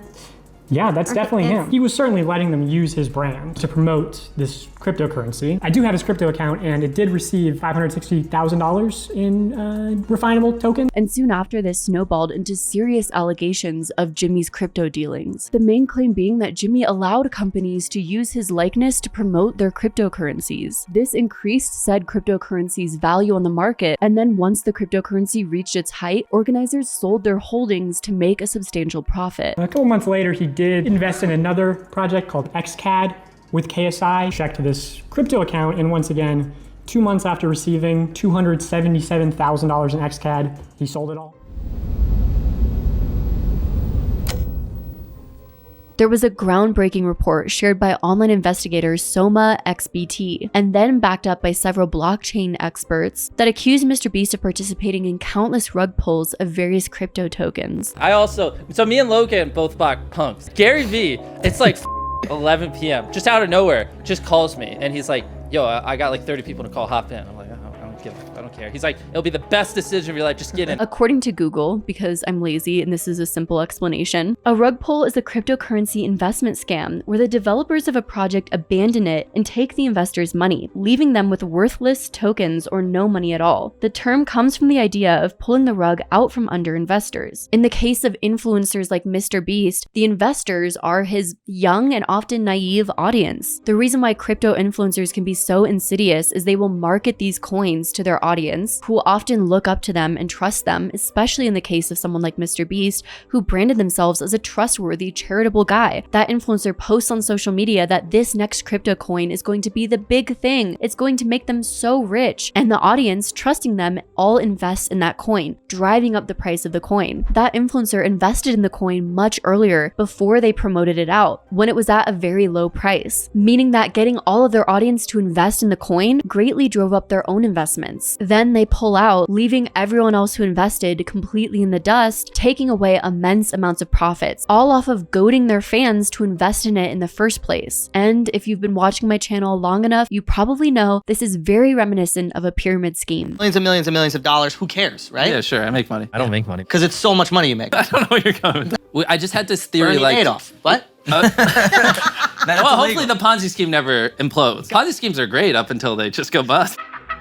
Here are some other characteristics of rug pulls, again according to Google because I'm lazy. Lack of transparency, meaning the project oftentimes has anonymous developers. High returns. The project promises high returns with little substance or reason why you would believe that in the first place. And then a sense of urgency. Scammers create a sense of urgency or scarcity to push sales, saying things like, you've got to invest in this coin, it's going to make you so rich, but only if you get in early, so buy now. The report released claimed that MrBeast earned potentially $23 million, all from participating in these rug pull schemes since 2021. But he doesn't care about money, right? $23 million. 5 people who investigated MrBeast and found $23 million in profits from, quote, scams, shady deals, and his network. Where is all that money going? To charity? Off of making his audience lose money in the first place? A lot of this cash reportedly came from a gaming NFT marketplace called Superverse. Superverse gave MrBeast 1 million tokens in 2021. Jimmy then went on to sell these tokens, selling off 7.5 million and then an additional 11.4 million in the following months. If you're interested in seeing the full report on MrBeast's alleged pump and dumps, the report by Lock.io is extremely extensive. While MrBeast used a variety of exchanges, his most common were Gemini and Binance. His Binance account alone has seen transfers totaling 13 million. A lot of other online creators have been called out for this behavior, but MrBeast went under the radar for seemingly a good minute. I think personally this has to do with the halo effect. The idea that the public has trouble reconciling with a persona that an internet or celebrity figure has built for themselves versus their harmful actions. People can become clouded with the idea of a person and take a long time to wise up to their true nature. Some crypto coins that MrBeast has invested in that have seen a stark decline, aka a rug pull, are MetaWars, which peaked at 63 cents and has declined 99.86% since. MGod, which had a peak of $1.64, down 99.95% from its all-time high. Jigstack, which had the sharpest decline of all, down 99.99%. In total, MrBeast extracted $1,310,753 from Jigstack. And there's many, many more that follow this simple formula. MrBeast invests, makes a few Twitter posts promoting it, and then pulls out. People lose money, meanwhile MrBeast and his associates massively profit. Speaking of MrBeast's associates,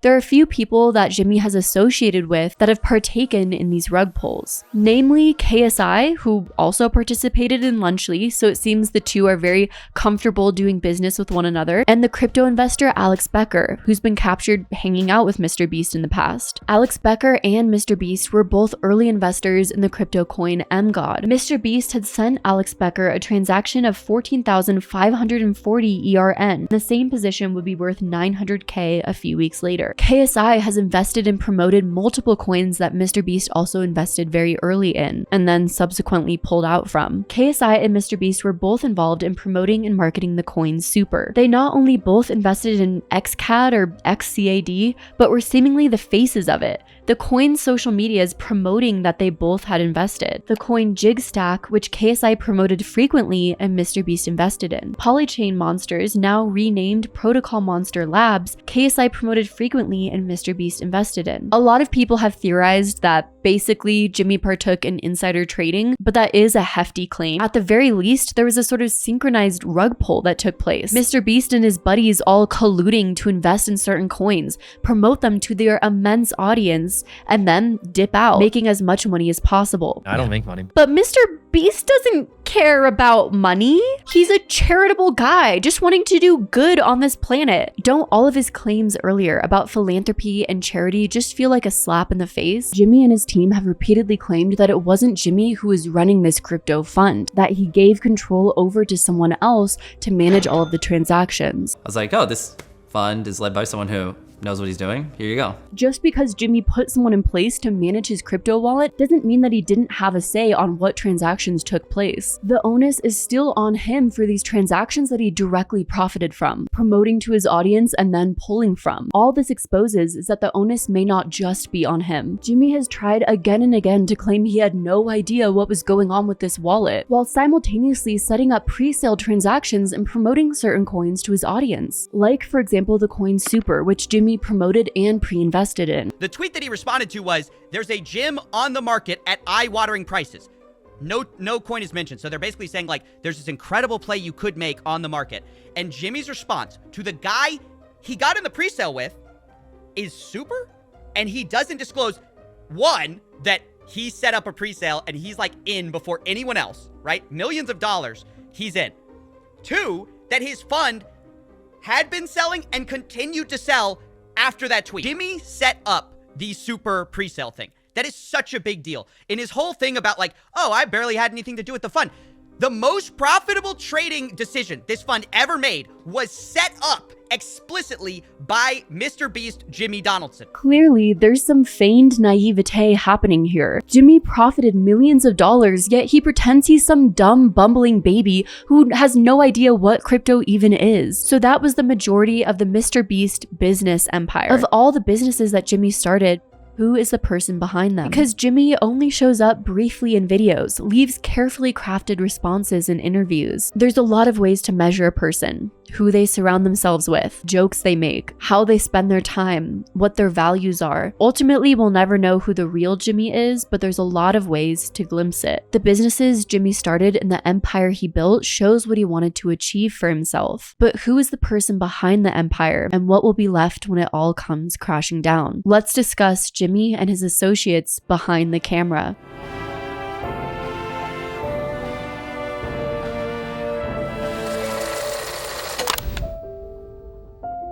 Jimmy's MrBeast brand wasn't always so carefully crafted and perfectly polished. Back in 2018, The Atlantic reported that Jimmy had used homophobic slurs. Jimmy responded to a tweet saying, "I don't have a printer, F slur." In 2017, he replied to someone on Twitter saying, "STFU, F slur." In a now private video titled "Giving $10,000 to Comments on This Video," Jimmy wears a shirt that says, "I'm not gay, but $20 is $20. In another video, he's standing in front of a pink post-it note that says "gay" with an arrow pointing towards him. I mean, maybe that's Jimmy's way of coming out? At the time the Atlantic article was published, the MrBeast Twitter bio read, "Just because I'm gay doesn't mean I'm gay." It's such childish humor. Of course it's offensive, but it's also just childish and not funny, to the point that it's kind of embarrassing. QQ, shut the f up, you stupid f. If the video was lewd, how would I call you a stupid f? Exactly, it's not lewd, dumbass. N-word for $400 money? The most I would pay is like $300. N-word, N-word, N-word, N-word. Thanks, Hassan, for the donation. I appreciate it. No, boys. No more typing the N-word in chat. No more cursing. Selling 10 for $69 each. That's a steep price. I don't think you're gonna get any sales.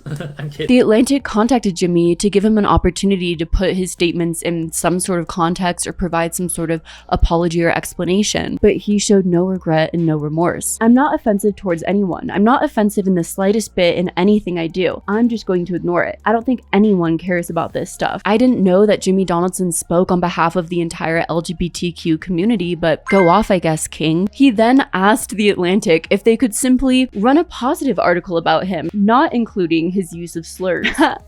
Was he used to people complying with that request? Minutes after the call ended, Jimmy then deleted all tweets using the F slur on his Twitter account. Another clip surfaced of MrBeast on the Hot Wet Soup podcast. One of the hosts talks about Bad Baby. MrBeast says, "Let's be real, you wouldn't put your D word in her?" And then the host points out that Bad Baby was 14 years old at the time. And he did say that he enjoys the Catch Me Outside girl and thinks she's funny, so let's just... So that just shows what... Let's be real, you wouldn't put your in her? I mean, it's probably not. She's like 14 years old. After this, for many people, the image of Jimmy Donaldson was completely fracturing apart, and his family-friendly brand began to shatter. In 2021, there was an investigation done on Jimmy by the New York Times. This investigation claimed that Jimmy had fostered a toxic work environment, screaming at workers, forcing them to work long hours, and calling them slurs. MrBeast is the latest YouTuber to face criticism for cultivating a work environment filled with favoritism and bullying. Matt Turner, an editor for Jimmy from February of 2018 to September 2019, claimed that Jimmy berated him almost every day. Jimmy Donaldson allegedly called Matt Turner a slur often associated with people with disabilities. Matt has previously shared his experiences on Twitter, saying that working for MrBeast was the most mentally draining time of his life. He'd be like, "What the f is this? This is disgusting. What are you, stupid?" And I'd be like, "Man, like, why do you have to insult me like that? You can just say, this is too much or not enough." Some of Jimmy's most well-revered and well-regarded videos are when he helps people with disabilities who are unable to receive help through traditional healthcare. And yet behind the scenes, Jimmy is calling his employees slurs used to degrade and insult those with disabilities. The contrast between these two sides is pretty alarming. But Jimmy Donaldson denied the claims of setting a hostile work environment. He said to the Times, "I've literally worked with over 100,000 people. 2 people thought I was pretty demanding, which is perfectly fine. We have high standards, but it's not a toxic work environment." You sure about that? You sure about that? The experiences that these employees spoke out about was incredibly brave, especially since they were one of the first people to talk about the toxic work environment of the MrBeast empire. But still, people were incredibly shocked when the news about Ava Chris Tyson and her actions within the MrBeast operations came to light. You become the friends you keep, and Ava and Jimmy have always been close. Ava Chris Tyson is a longtime figure of the MrBeast empire. Within the past few years, Ava has publicly transitioned and faced a lot of online backlash and scrutiny for that. I want to clarify before I discuss all the controversies surrounding Ava Chris Tyson that just because Ava Chris Tyson acted in a very wrong manner does not justify any transphobic comments towards her. A lot of people have taken this controversy as an opportunity to be transphobic, which I think is very wrong. This whole controversy started when Discord messages were leaked between a Discord moderator named LavaGS and Ava Chris Tyson herself. These messages seemed to be very inappropriate, and at the time they leaked, Ava Chris Tyson was 20 years old and LavaGS was only 13 years old. There's a history of Ava talking somewhat inappropriately to like minors. The biggest accusation came with a guy named Lava. The minor was around 13. This is Lava, and Ava was 20. Many strongly believe that these messages were evidence of because of the very casual relationship developed between Ava, 20 years old, and LavaGS, 13 years old, and the inappropriate conversations that were had that you should never have with a 13-year-old. A 13-year-old might think they're mature and wise enough to have inappropriate conversations, but a 20-year-old should know better. Initially, Lava spoke out in defense of Ava Chris Tyson, saying that the jokes were just edgy jokes. Lava said, "Ava never did anything wrong and just made a few edgy jokes. I was never exploited or taken advantage of. I'm not a victim of anything being claimed in these videos or at all." I do think ultimately this is Lava's story, and Lava has a right to feel however they want to feel about this situation. Sometimes it's hard for those who've been groomed to realize that grooming took place, especially if you have very specific ideas in your mind of what grooming can look like, and you don't feel like you're a victim or don't want to believe you're a victim of anything. It can be really hard to wrap your head around the idea. Due to all the online backlash, Ava Chris Tyson stepped down from her role on the MrBeast channel. I would like to apologize for any of my past behavior or comments if it hurt or offended anyone. It was not my intent. Seeing recent events, we've mutually decided it's best I permanently step away from all things MrBeast and social media to focus on my family and my health. Having said that, I humbly apologize to anyone I've hurt with my unacceptable social media posts, past actions, and to those who may feel betrayed by how I used to act online. To lump these two factors together to create a narrative that my behavior extended beyond bad edgy jokes is disgusting and did not happen. Making bad edgy jokes matters a lot in the context of who you're surrounded by. When you make said bad edgy jokes around a bunch of minors, that has a lot further implications. Around the same time, MrBeast also posted a statement onto X saying, "Over the last few days, I've become aware of the serious allegations of Ava Tyson's behavior online, and I'm disgusted and opposed to such unacceptable acts. During that time, I've been focused on hiring an independent third party to conduct a thorough investigation to ensure I have all the facts. That said, I've seen enough online and taken immediate action to remove Ava from the company, my channel, and any association with MrBeast." This sounds promising at first, as if MrBeast took these allegations seriously and wanted to look into the inner workings of the company to ensure it wasn't a culture-wide issue. But then for a period of the next few months, MrBeast remained silent. And unfortunately, the situation with Lava was just the beginning regarding Ava Chris Tyson's wrongdoings. Just the day after Ava Chris Tyson announced she was stepping away, another former Discord moderator, who was a teenager at the time they were a Discord moderator, came forward and seemed to expose the full extent of Ava Chris Tyson's messages on this Discord. This is a trend of Ava sending edgy jokes to like teens. His name was Nathan Wayman, and he started working on Ava's Discord when he was only 15. He came forward and stated that Ava used me, manipulated me, and did very inappropriate things with me. In 2015, when Nathan was 13, he started watching the MrBeast channel. 2 years later, Ava tweeted out that she needed help building a server for the video game Gary's Mod to celebrate MrBeast hitting 10 million subscribers. Nathan responded, and Ava moved their conversation over to her private Discord server. Me and him were both initially involved in running Discord server, helping set up Twitch streams and moderating them. This Discord server was called Dank Memes, and the private Discord server only had about 20 people, including Jimmy Donaldson himself. Had about 10 people in it, most of whom were minors. I'm not sure how they got in there, other than me and Lava. In the leaked Discord messages from the server, Ava wrote that she was the dictator of the server and I can do what I want. For people to further understand the gravity of the amount of inappropriate things that Ava said on this Discord server, Nathan, along with other former moderators of the Discord, leaked over 500,000 messages from Ava Chris Tyson, spanning from 2017 to 2021. Ava Tyson's Discord server leaks are getting dropped in a little less than an hour. I actually have thousands of Discord messages to go through. Almost anywhere where these messages have been leaked have been deleted online, so I was not able to find many sources with the original screenshots. However, I did find a random TikTok with a dude showing these screenshots, so I thought I'd show that here. Things just got worse for Tyson because an old Discord server was leaked and it's bad. If you've seen my second channel video titled Why Are So Many Influencers Low-Key Creeps, you've probably already seen this. She's only 14. Damn. Along with an image attachment that was shared. Sharing images of 14-year-olds? Ava had a message that said, buy my feet pics with a photo image attachment. Was this photo a photo of Ava's feet that she was sharing to minors? Ava also had a message that read, my PP gets big when I watch anime. While of course these messages are pretty inappropriate in general, again, the context of these edgelord jokes gets even weirder when you know that she was saying this to minors. Ava can't even pretend that she didn't know that minors were in the Discord. Not only because she was the one that invited a lot of them, but also because when the topic of making this Discord just for adults was brought up, probably because of all the inappropriate messages that were exchanged, Ava said that would be a lot of work. She also said, the internet is full of P content, and what am I, a parent? No, you're an influencer who's been heavily featured on the MrBeast channel, the most popular YouTube channel in the world with a predominantly younger audience. And you're also an adult. What you say to these children has a lot of weight. Children by proxy look up to you, and if you're acting in an inappropriate manner, they would probably deem that as acceptable or okay, when it's not. This is someone who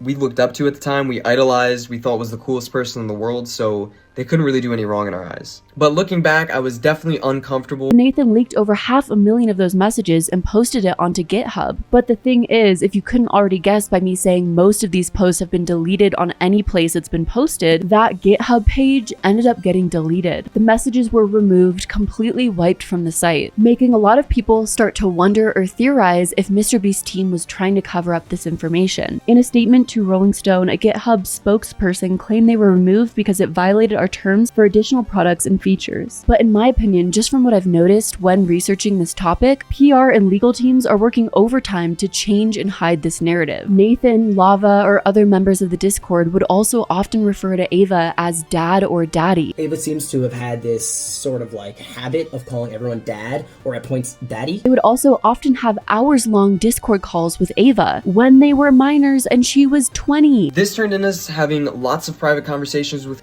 and playing video games with for hours on end. Not only did we do a lot of unpaid work for that he promised he would pay us for, he would also frequently bring up sexual topics that was definitely not appropriate to bring up around 15, 16-year-olds, linking me several different corn and hentai videos. And an NSFW bot in his Discord server would use this NSFW bot to spam different corn images.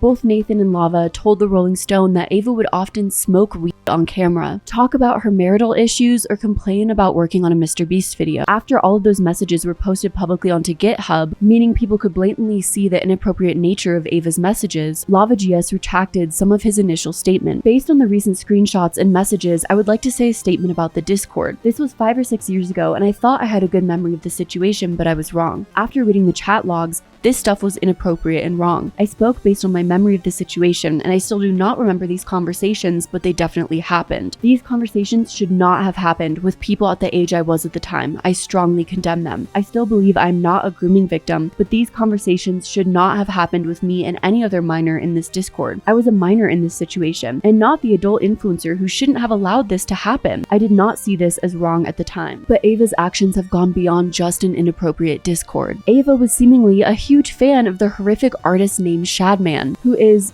basically a CP illustrator. Lolly drawing, which is basically underaged art of girls.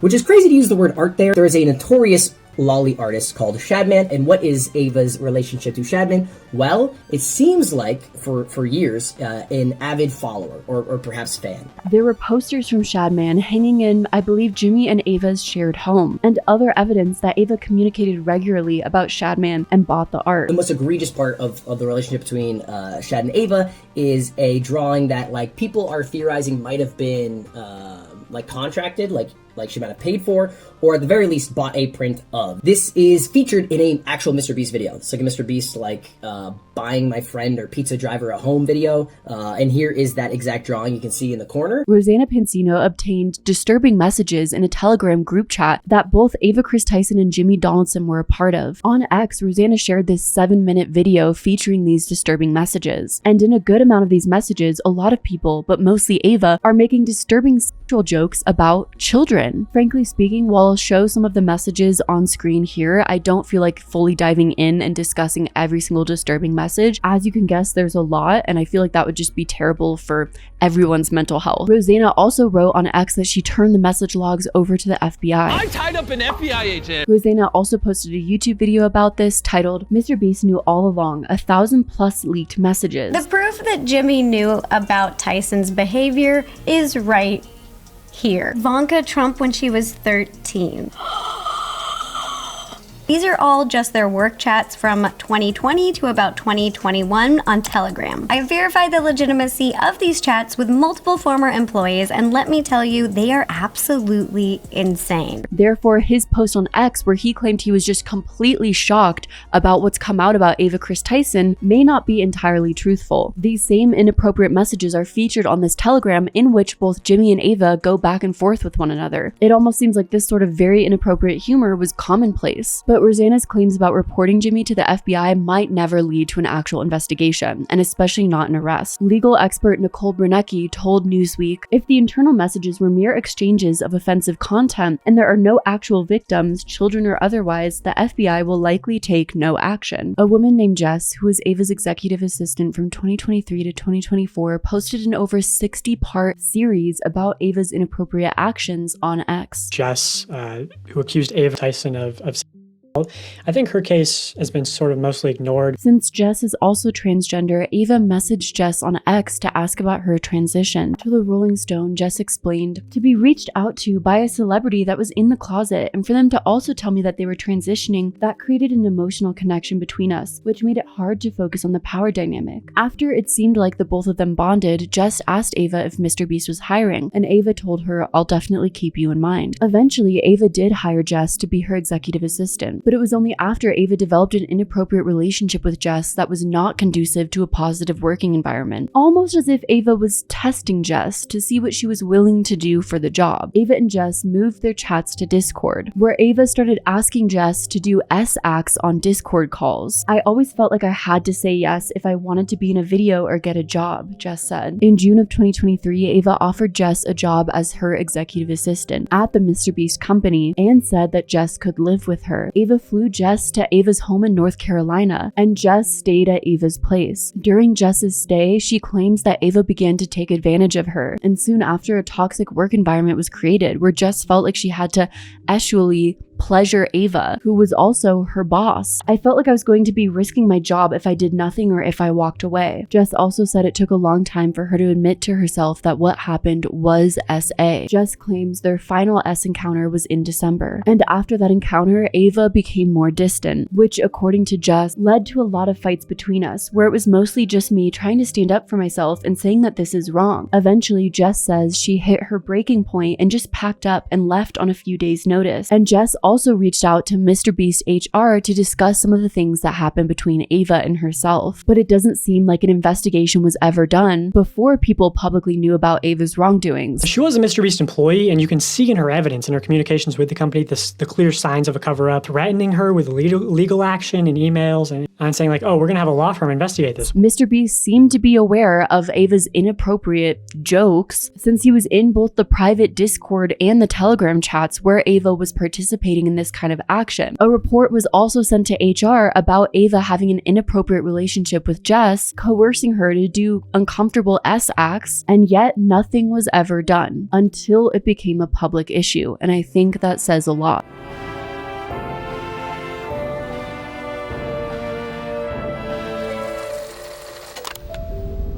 Amidst the Ava Chris Tyson controversy, former MrBeast employee and YouTuber by the name of Dogpack404 uploaded a video titled, "I worked for MrBeast. He's a fraud." I'm a former MrBeast employee. In the video, Dogpack404 exposes MrBeast's business practices. Today, I am alleging that the company rigged videos and did illegal lotteries and sold fake signatures. I would consider that fraud, okay? There's a big emphasis at the company of like how to manipulate children, like understanding their psychology and everything. He plays a clip of Jimmy's appearance on Bradley Martin's Raw Talk podcast, in which Jimmy and Bradley talk about whether or not Jimmy's videos are fake. I remember when I first started seeing your videos, I was like, this gotta be fake.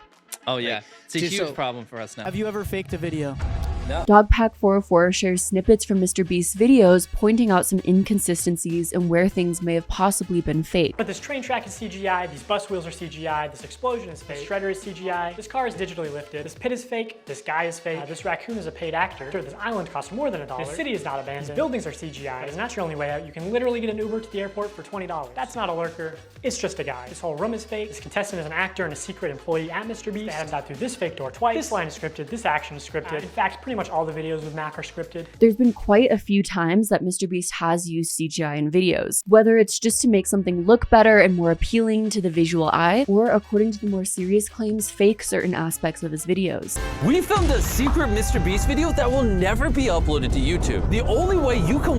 Okay, so this explosion here. I mean, real, CGI. And the only man that can stop it is this man. Okay, so some people have pointed out this shot as being potentially a little sussy. Right. In terms of CGI, what are your thoughts? This one didn't necessarily raise any red flags. In an interview, Jimmy addressed his use of CGI and how it can undermine the authenticity of videos. A good way for the interviewer to say, lie to your audience. We're really pushing boundaries, and like I want to like keep leveling things up, and I think that's a cool way to do it. But it's not like there's some like playbook on how to like incorporate it, right? Because no one else really does it. Like also, we rarely use it. Like, I mean, maybe like 0.5%, 0.1% of my shots. Majority of what we do, or sometimes we'll extend a set. But this train track is CGI, these bus wheels are CGI.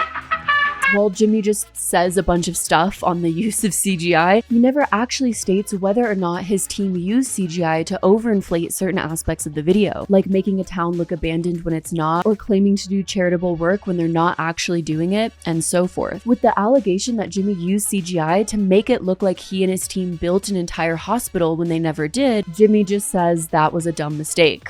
Whoops, my bad. Honestly, truthful, dumb mistake. They were trying to show what this like building looked like in the past, and in the past that hospital wasn't there. Jimmy even claimed that because people spread on the information of Jimmy using CGI in his videos, his philanthropy channel is now struggling to get sponsorships. Truthfully, that channel is struggling to get brand deals because of all the slander on it, because everyone, you know, has convinced advertisers that the videos are fake. I mean, it is a thing that he did utilize CGI, and people are talking about it. Dogpack404 went on further to talk about different aspects of Jimmy's videos that could be faked. He claimed that all videos featuring a man named Mac Hopkins were fake. That in fact, Mac Hopkins was an actor and a secret employee. I found public records showing that Mac moved from California to Greenville, North Carolina, where Jimmy is located, back in August 2023, 2 months before he appeared as a contestant. According to a former MrBeast employee, this is around the time when Mac started working full-time on the editing team at MrBeast. How do you make money? with what money? The money that I made. How did you make it? The video later alleges that many MrBeast challenges are faked or rigged to have a more entertaining outcome. On the 4th day of 7 days stranded at sea, you can clearly see there's no one in the shelter. These are their empty beds. Dogpack404 showed that in one video, MrBeast selected a group of friends and employees for one of his challenge videos, but claimed he selected a group of random people. Let's look at this video. The contestants are not random subscribers. So many people had jobs. Oh, that contestant had to get out for her job? I guess you forgot she's your hiring manager. I actually recognize a lot of people in this video, including Jimmy's own girlfriend. Hey, anyone I'm friends with watching that wants 10 grand?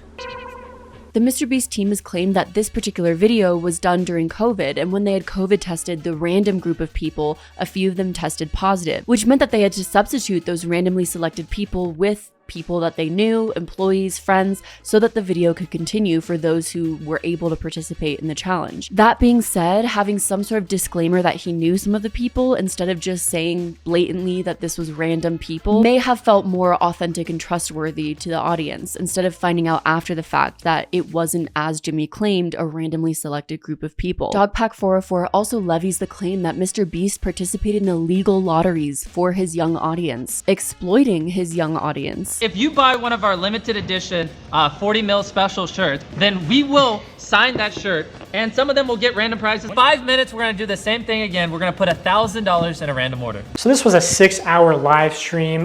They took it down off YouTube. During those 5 hours, I counted 46 illegal lotteries. At one point, MrBeast is informed that they ran out of PlayStations, and he says, "Are we trying to not sell merch?" Our city is sold out of PlayStations. We don't have any. We have to give away. Are we trying to not sell merch?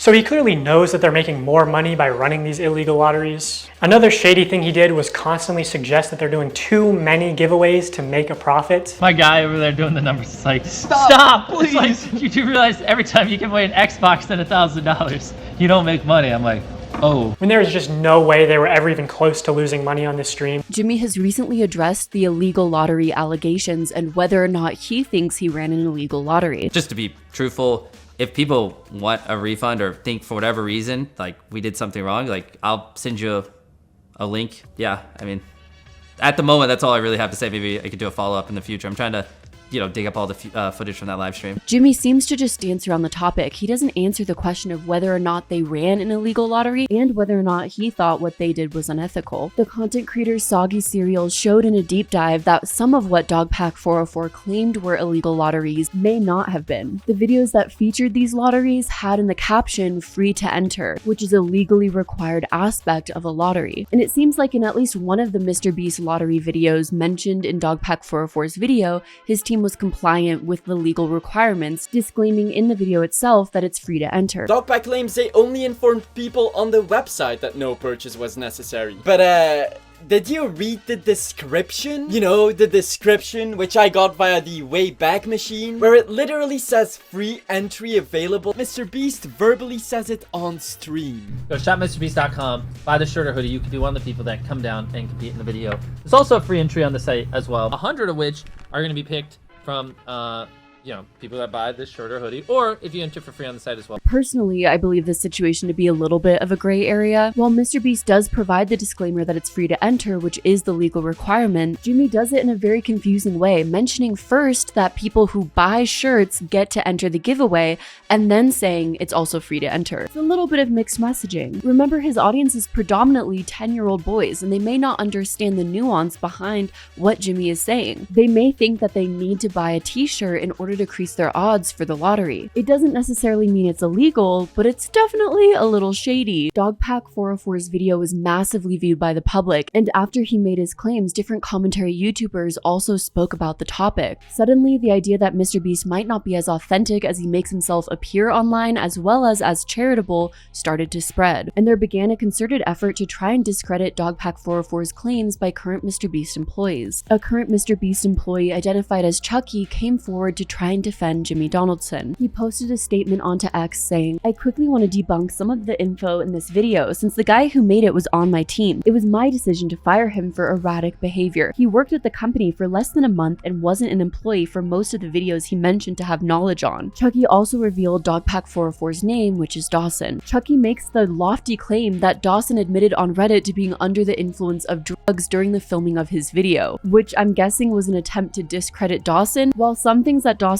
said have proved to be inaccurate or not entirely accurate, as I'm sort of explaining in this video, I still think that it's extremely strange that instead of trying to shed light on some of the inaccuracies in Dawson's video, the team members of MrBeast just went right to attacking him, trying to label him as a drug user. But Dogpack404 didn't seem to be too concerned with these tactics and came out with a second video. Dawson uploaded a second video titled, "I worked for MrBeast. He's a sociopath." Dawson collaborated with another former employee named Jake Weddle. Jake previously worked for MrBeast on videos like dumpster diving 100 dumpsters, extreme hide and seek, make this shot, win $300,000. There was half the people who, if you made Jimmy happy, you were on the good half. And these people got random bonuses and were usually moved up, had more screen time. I consistently was in the half that Jimmy did. Jimmy doesn't like me, that's fine. I don't like him either, it's okay. Oh, that feels so good to say. I don't like Jimmy. I hate you so much. In the video, Jake Weddle spoke about MrBeast faking some of his videos, like in the video, destroying my friend's car and surprising him with a new one. And Jake claimed that the video was fake from his reaction to his mother's response. He wanted to do a prank where, unbeknownst to the person, he takes a rock, crushes their car. We're gonna take a meteor and we're gonna put it on Weddle's car. We're gonna take another meteor and put it on Marcus's car. Both of them have no idea that we're doing this. Weddle and Marcus are probably shocked. They had no idea. That was the one and only time I had to, huh? My car? What? Mom, I'm about to call you about the meteor thing. You have no idea? Be surprised. Oh, she should have got the Oscar. Oh my God, on the fly, she goes, what? I'm on vacation. Mom, my car has been destroyed. Wait, what? A meteor hit it. Jacob, I'm on vacation. Do you understand? During his employment, Jake Whittle found out that an older black employee was getting paid less to do the same job he was doing. Jake and the other employee eventually decided to ask for higher pay and were both fired. I just walked in there and asked for not necessarily a gajillion dollars, but maybe a salary that was more proportional to the work I was doing, given how much revenue that work was doing. There was another writer there, older comic, black guy, he had a kid, and I got paid more than him, and I thought that was wild because he was older than me, had a child, we're doing the exact same job. You went to that meeting with me. I said, I need XYZ or I'm out of here. And they said, bet, and they gave me a severance check the next day. And they gave him a severance check the next day. One of the most concerning aspects of Jake Whittle's claims is when he talks about how he was part of a video where he had to get locked into solitary confinement. He needed to get locked into solitary confinement for 100 days for $100,000. But the video did not come out because it did not go well. The conditions in solitary confinement were extremely strenuous for Jake. They were like, you're gonna be locked in this room and we gotta make sure you're on all the time. We're gonna have cameras on you all the time. I was like, okay, I can do this. It got to a point where like, they weren't turning the lights off. You know, I asked them, I said, can we like have like nighttime hours? You know? And they said no, because it would f up the time-lapse shots. The production team didn't seem to do much to help the situation. At some point, MrBeast allegedly came on set and had Jake Whittle say to the camera how grateful he was for this money because he could now pay off his student loans. Jimmy said, can you say to the camera how thankful you are that now you can pay back your student loans? You know how hard it was to do a take of that and pretend to make it genuine? I don't want to have student loans. I don't want to be in a cage. But Jimmy's the guy with the money, and if you do what he says, he'll do what you want. Oh, you want your student loans paid off? You just be in this cage. But producers were starting to ask Jake Whittle whether or not he was doing okay because the footage they were getting was haunting. He then tapped out of the competition with 7 more days left. Jake did claim that MrBeast still gave him the $100,000, which that would be so messed up if he didn't after Jake had gone through so much mentally and physically to try and film this video for the MrBeast team. They never aired the video and instead worked out the kinks and continued to do solitary confinement videos with other people. Jake even claimed he was going to therapy over the filming experience, which there are so many documented studies that isolation, severe isolation, can mentally affect you greatly. In response to Jake's claims, Jimmy said that just because that's his experience when working with Jimmy doesn't mean that's everyone's experience. I can never know 100% how something's gonna affect someone, right? We put 2 people in a room, Bailey and Susie, 100 days trapped together. One thing that Leto struggled with was the lights being on, and he mentioned that in the video. But Bailey and Susie, on day 20 of 100 Day Trap Together, I offered to turn the lights off for part of their prize pool, and they said no. What I'm trying to say is you never know how someone's gonna react to something, right? It's impossible to fully predict. Maybe that's the issue with doing challenges and surprise charities. You don't know how an individual is going to act, yet you're putting them into unpredictable situations. In the case of solitary confinement, no one exactly knows how they'll react to that situation and whether or not it could extremely traumatize them. At least they got to walk away with some money and MrBeast got an entertaining video. It's fine if they can't sleep for the rest of their life. In this second video, Dogpack404 shows an internal document by the MrBeast team called How to Succeed in MrBeast Production. And the document starts with the subheading, No does not mean no. When dealing with people outside MrBeast Productions, never take no at face value. Well, you shouldn't really be pressuring civilians to bend the rules that could get them fired, you know? Yikes. So any employee could read that and take it to the extreme. Someone says no, that they don't want to be filmed, and that employee pushes and pushes them until they can get a yes, for example. In general, it's just a glaring warning sign that consent is not a priority with production and the filming team. In an interview, Jimmy tries to explain the no means no policy. I wrote this little, I almost like advice book. There's a section that said no does not mean no. And then they just like crop that out and they're like, look, this is proof Jimmy's immoral and evil. The gist of why we had a section that said no does not mean no is because we do, I don't know if anyone's ever seen our videos, crazy things that have never been done before. But I don't think he brings up any new information. Instead, Jimmy just outright admits that he tells team members to push the limits, even when it comes to safety. Jimmy even brings up the topic of cranes and pushing the limit on safety concerns when it comes to cranes and getting permission to use them. No one like tries to dangle an obstacle course from cranes. Let's say the obstacle course in the sky where we had like this obstacle courses that Mac did held up by these cranes weighed like 100,000 pounds or whatever. Like they would call crane companies and they'd be like, no. And then they'd be like, okay, hang up. And they'd come to me and they'd go, Jimmy, they said, no, we can't do it. The video's not possible. And it's like, Okay, well, of course they're gonna say no, because everything we do has never been done before. Which sounds familiar. I think there's another YouTuber who pushed the limits when it comes to cranes, and it ended up with serious injuries and major complications, virtually ruining that YouTuber's career. Maybe let's just not around with cranes. It also creates an entire company culture. The things that you say create the culture. So his company culture is around not taking no for an answer. In Dawson's video, Jake Weddle also reveals that a MrBeast employee was fired for SAing minors. He claimed that Jimmy covered up things and knowingly hired a registered sex offender. If it could be investigated, that'd be great. There was a known sex offender, registered sex offender, convicted sex offender, on the registry and everything, who worked there. He's on the registry for doing some not great stuff to some underage people. And they knew that, and they covered up the fact that not only did he work there, but he was like the manager when it all started. And the S-offender was a man who showed up in MrBeast videos wearing a mask. He'll be in videos, he'll be in thumbnails, he'll be around, and whenever he is, he's wearing a mask. Jake claimed that this employee was nicknamed Delaware because he was not allowed to be in the state Delaware. Apparently they called him Delaware because he's not allowed to go back to Delaware. That's his nickname? Colloquially? Like, yeah, it's Delaware, don't ask him why. Jimmy has claimed he had no idea about Delaware's past. I walked into my local Best Buy and I just hired multiple people. One of them was the person named Delaware. And no, I did not know he was a registered sex offender. At this moment, it's hard to tell how much Jimmy knew about Delaware's past. That being said, the claim that a man's name is Delaware because he's banned in the state of Delaware starts to fall apart when you really look at it. As the YouTuber Soggy Cereal pointed out, it's extremely rare for someone to ever actually be banned from a state. State banishments are extremely rare. Most recent one I found was a 1-year Kentucky banishment in the year 2000. It wouldn't make sense that that was the reason behind Delaware's nickname, but at the same time, I don't want to outright call Jake Weddle a liar. Maybe it was just office gossip. Twitter users Internet Anarch and Octopox YouTube posted documents from the S-Offender Registry regarding a man named Charles R. Jefferson, who's believed to be Delaware. According to their posts, the man's victim was between 1 and 11 years old. Then Jake the Viking, who's another MrBeast employee, posted onto X defending Delaware and claiming that he's his brother-in-law. He claimed that when Delaware was 21, a 16-year-old girl accused him and others of SA when she was 11. Delaware took a plea deal. That's why there was no jail time, but he still had to register. Jake the Viking also claimed that his nickname was Delaware because he came from Delaware, which at this point, the focus on the nickname Delaware feels like a distraction from the main point, which is that Jimmy hired a registered S-offender. Jake the Viking claimed that Delaware explained his situation to Jimmy and Jimmy's mom Sue before he was hired, though MrBeast heavily disputes this. A rumor that's gone around that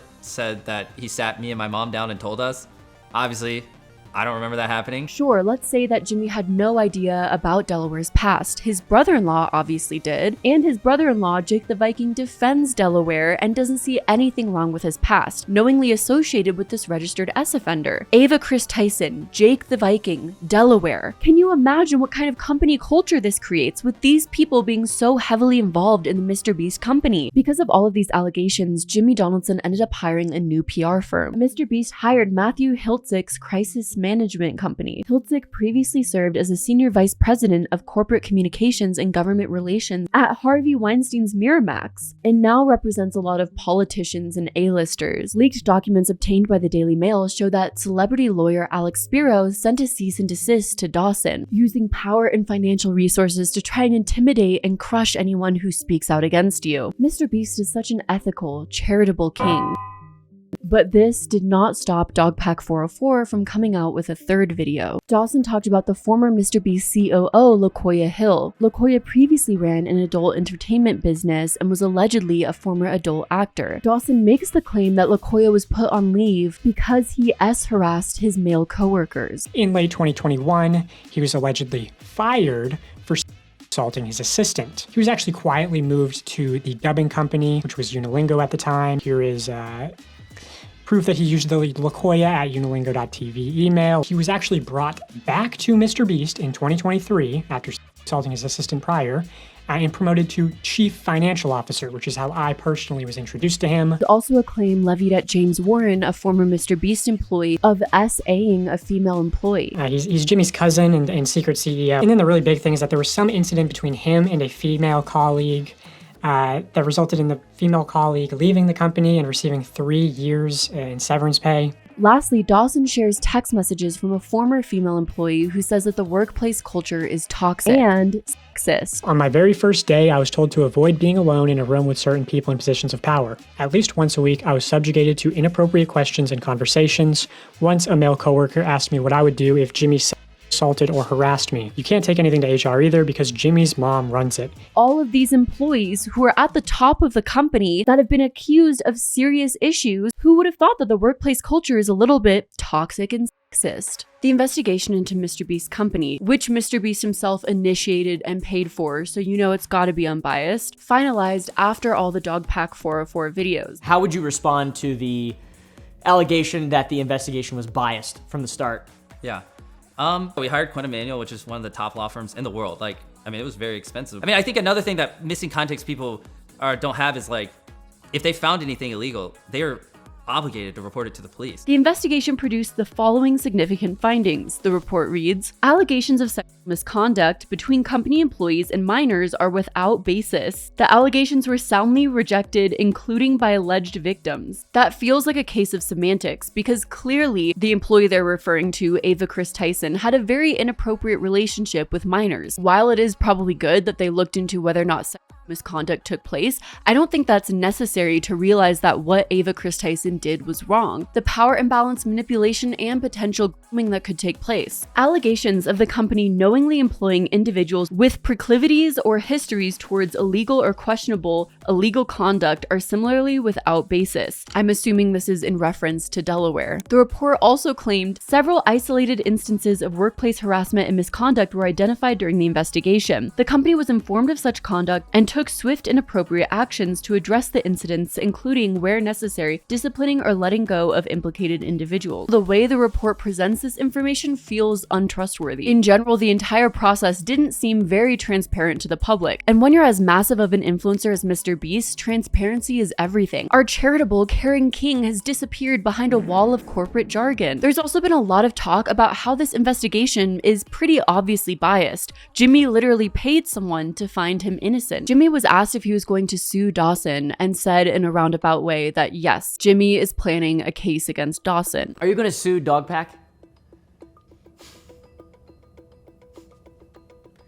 Well, there's tons of examples of him intentionally manipulating things to not be true. I mean, I've literally had people pull out millions of dollars and then tell me it was directly because of his video. And don't worry, I instantly was like, can you send that in writing? So, you know, if I win a case or anything, I can directly point damages. No reason why. I'm not a legal expert and I don't know if the case has any grounds. From what I've heard, defamation is extremely hard to prove. There have been some things Dawson claimed as absolute truths that aren't necessarily as black and white. And in this video, I've shown the other perspective of things case by case as each new situation's brought up. People have also claimed that Dogpack is nothing but a disgruntled former employee of MrBeast, claiming that he grew bitter after he parted on bad terms with the company and was let go. And alleged leaked audio messages of Dawson's firing have been spread online. Because you're trying to fire me and I want to work at this company. I'm the CEO of this company. If I'm talking, don't interrupt me. And I'm telling you this is what's happening and you're telling me that I'm wrong.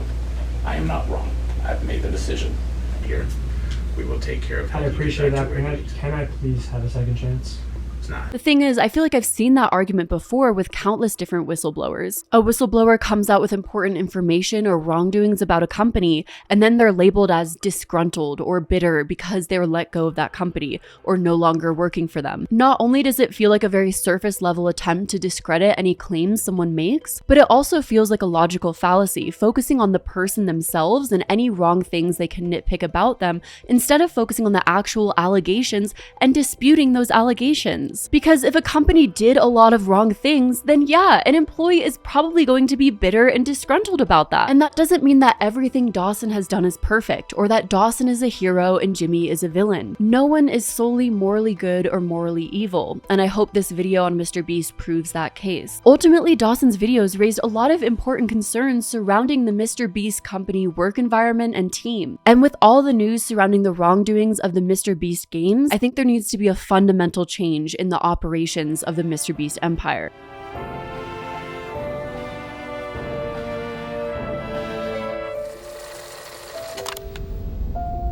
Jimmy signed a $100 million deal with Prime Video to host a reality competition show called Beast Games. The initial concept of the show that was advertised is 1,000 contestants would compete for a $5 million reward, one of the biggest competitions that MrBeast has done yet, and which the press release claimed was the biggest single prize in the history of television and streaming. The grand prize of the most insane competition show you've ever seen. And competing for it are these 1,000 contestants! So of course, thousands of people jumped at the chance to be able to compete in this game and win $5 million, even though there wasn't much information about what contestants would actually be doing. A lot of MrBeast videos have very extreme premises, complete isolation, living in a box, so you wonder what he would have 1,000 contestants do for the chance to win $5 million. Several contestants ended up speaking to the New York Times about the intake process, and the contestants were reportedly asked whether they'd be willing to be buried alive or travel to space. The stakes have never been higher. When you think about a person being asked if they would be willing to go to those extremes, you realize how dangerous these video concepts are in general. Putting people through all of this dangerous actions so you can film their reactions for good content while they're clearly desperately trying to win money that could change their entire lives in future. And the more desperate the better, so you can get those tear-jerking clips about how badly these people need the money, all to put into your content. That's not exploitative at all. He's just a generous, kind guy. It's also clear that Jimmy's concepts are escalating more and more, but at what cost? This challenge might be the most cutthroat thing I've ever done. There are Navy SEALs coming for you. With massive challenges. Welcome to the elimination train! That has never been done on TV before. Shooting for the competition started in July of this year, and the competition started with 2,000 contestants, and all of these contestants were crammed into the Allegiant Stadium in Nevada. These 2,000 people had to all stay within the stadium, eating, sleeping, and living there. Applicants were required to sign a contract reviewed by the Times that said, "I understand that such activities may cause me death, illness, or serious bodily injury, including but not limited to exhaustion, dehydration, overexertion, burns, and heat stroke." And during the competition, a lot of contestants were put in danger. Over a dozen participants who competed in the first round of Beast Games spoke to the New York Times, and these contestants claimed they weren't even given proper food during the competition. Given maybe 400 calories a meal and only fed every 12 hours. Food would run out and people would fight over, steal, and hoard food. Water was scarce and kept running out as well. While doing all of these extreme challenges in Nevada in the middle of July. That sounds like hell. On a few occasions, production staff handed out feastable chocolate bars and then filmed people eating it and saying how much they liked the chocolate for an advertisement placement, instead of getting them proper nutrition that they needed to be able to do the competition. And things were even worse for people with food allergies and dietary restrictions. Several contestants claimed that they were fed food they were allergic to, and alternatives weren't provided, nor were they given proper medical care, and some competitors suffered serious injuries from the challenges, and the competitions required them to move heavy objects and compete in games like Capture the Flag. Even more concerning, before the competitors even arrived at the stadium, they had to turn in all their belongings, including their phone and medications. These contestants were then told that the medications would be distributed to them when needed. So production had to keep track of the medication schedule of 2,000 contestants. Yeah, that doesn't sound like a recipe for disaster. As you can guess, several contestants claimed they did not receive their medication on time, including one contestant who needed insulin. I was a contestant until the end. I also didn't accept their hush money. It was really bad. People were having seizures because they were not getting medication, even though we were promised we would. Before the competition took place, contestants described how Jimmy stepped out of a shrine-like structure and onto a platform above $5 million in cash, and they were instructed to cheer. 3, 2, 1!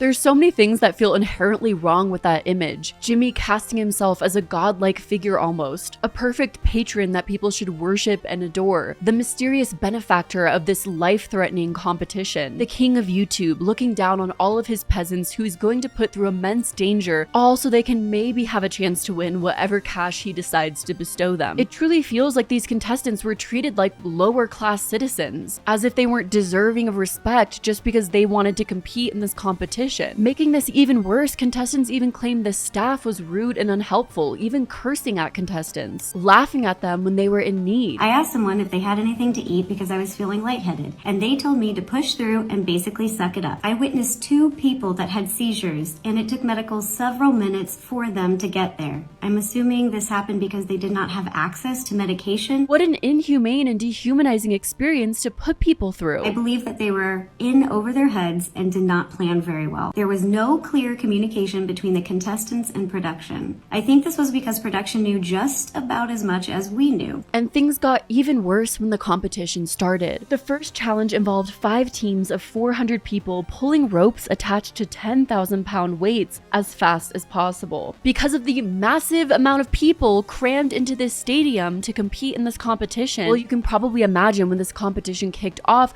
the mass chaos that ensued, especially with teams of 400 people. There was a crush of people just pushing and shoving one another, and the production staff was unable to calm the crowd. I mean, did they not think riots could possibly happen with 2,000 people crammed into a stadium all competing for $5 million? Did they not think that contestants probably would be in danger even from other contestants themselves? Once the chaos started, one contestant claimed that they started hyperventilating. Another said she'd been almost horizontal and was afraid of being trampled, which is a real danger with that kind of crowd. One person said she left the stadium bruised and bleeding after being eliminated in the first challenge. She was handed $1,000 bills, a stack of money as a sort of consolation prize, but was told after filming took place that she had to hand it back. Production said they would send the actual money eventually, but a lot of people claimed that never happened. They offered anyone who lost $1,000 to sign away their rights to join any kind of class action lawsuit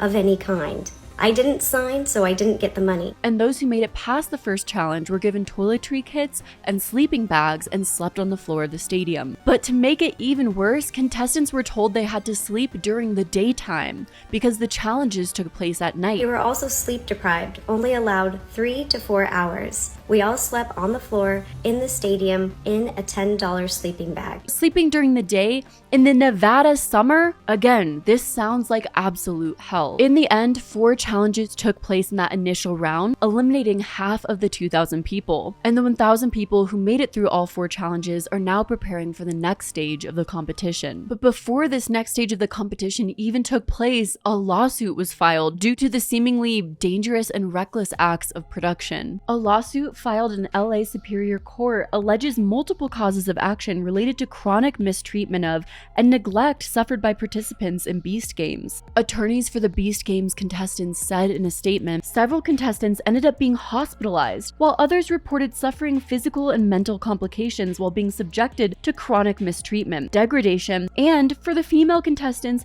hostile working conditions. It was 100% rigged. All the games were about speed and strength, so only the young athletic males were at an advantage over the women and elderly people. Men started realizing that they could take out the women without being eliminated. Guys started tackling and hitting women. 2 girls were tackled and passed out on the field and were dragged off to continue filming. I saw people with broken bones, stitches, etc., and most were women. The fact that from these claims, it doesn't seem like there was anything in place to prevent women from getting sexually harassed in this competition is mind-blowing.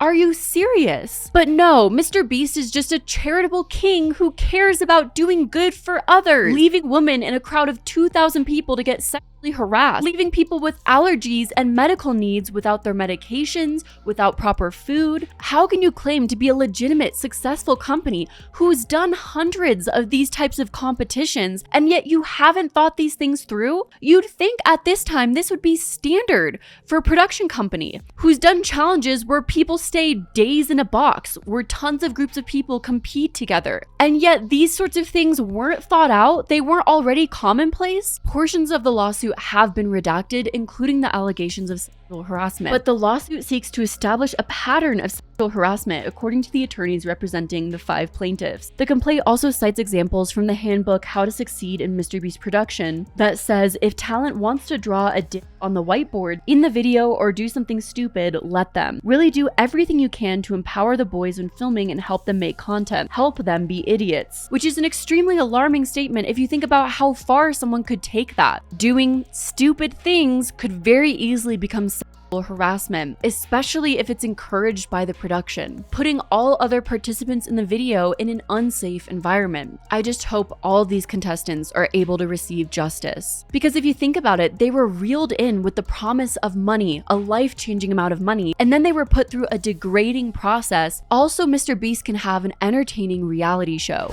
My heart is broken into pieces right now. I don't trust anyone. I'm here for myself and my family. Everything is on the line.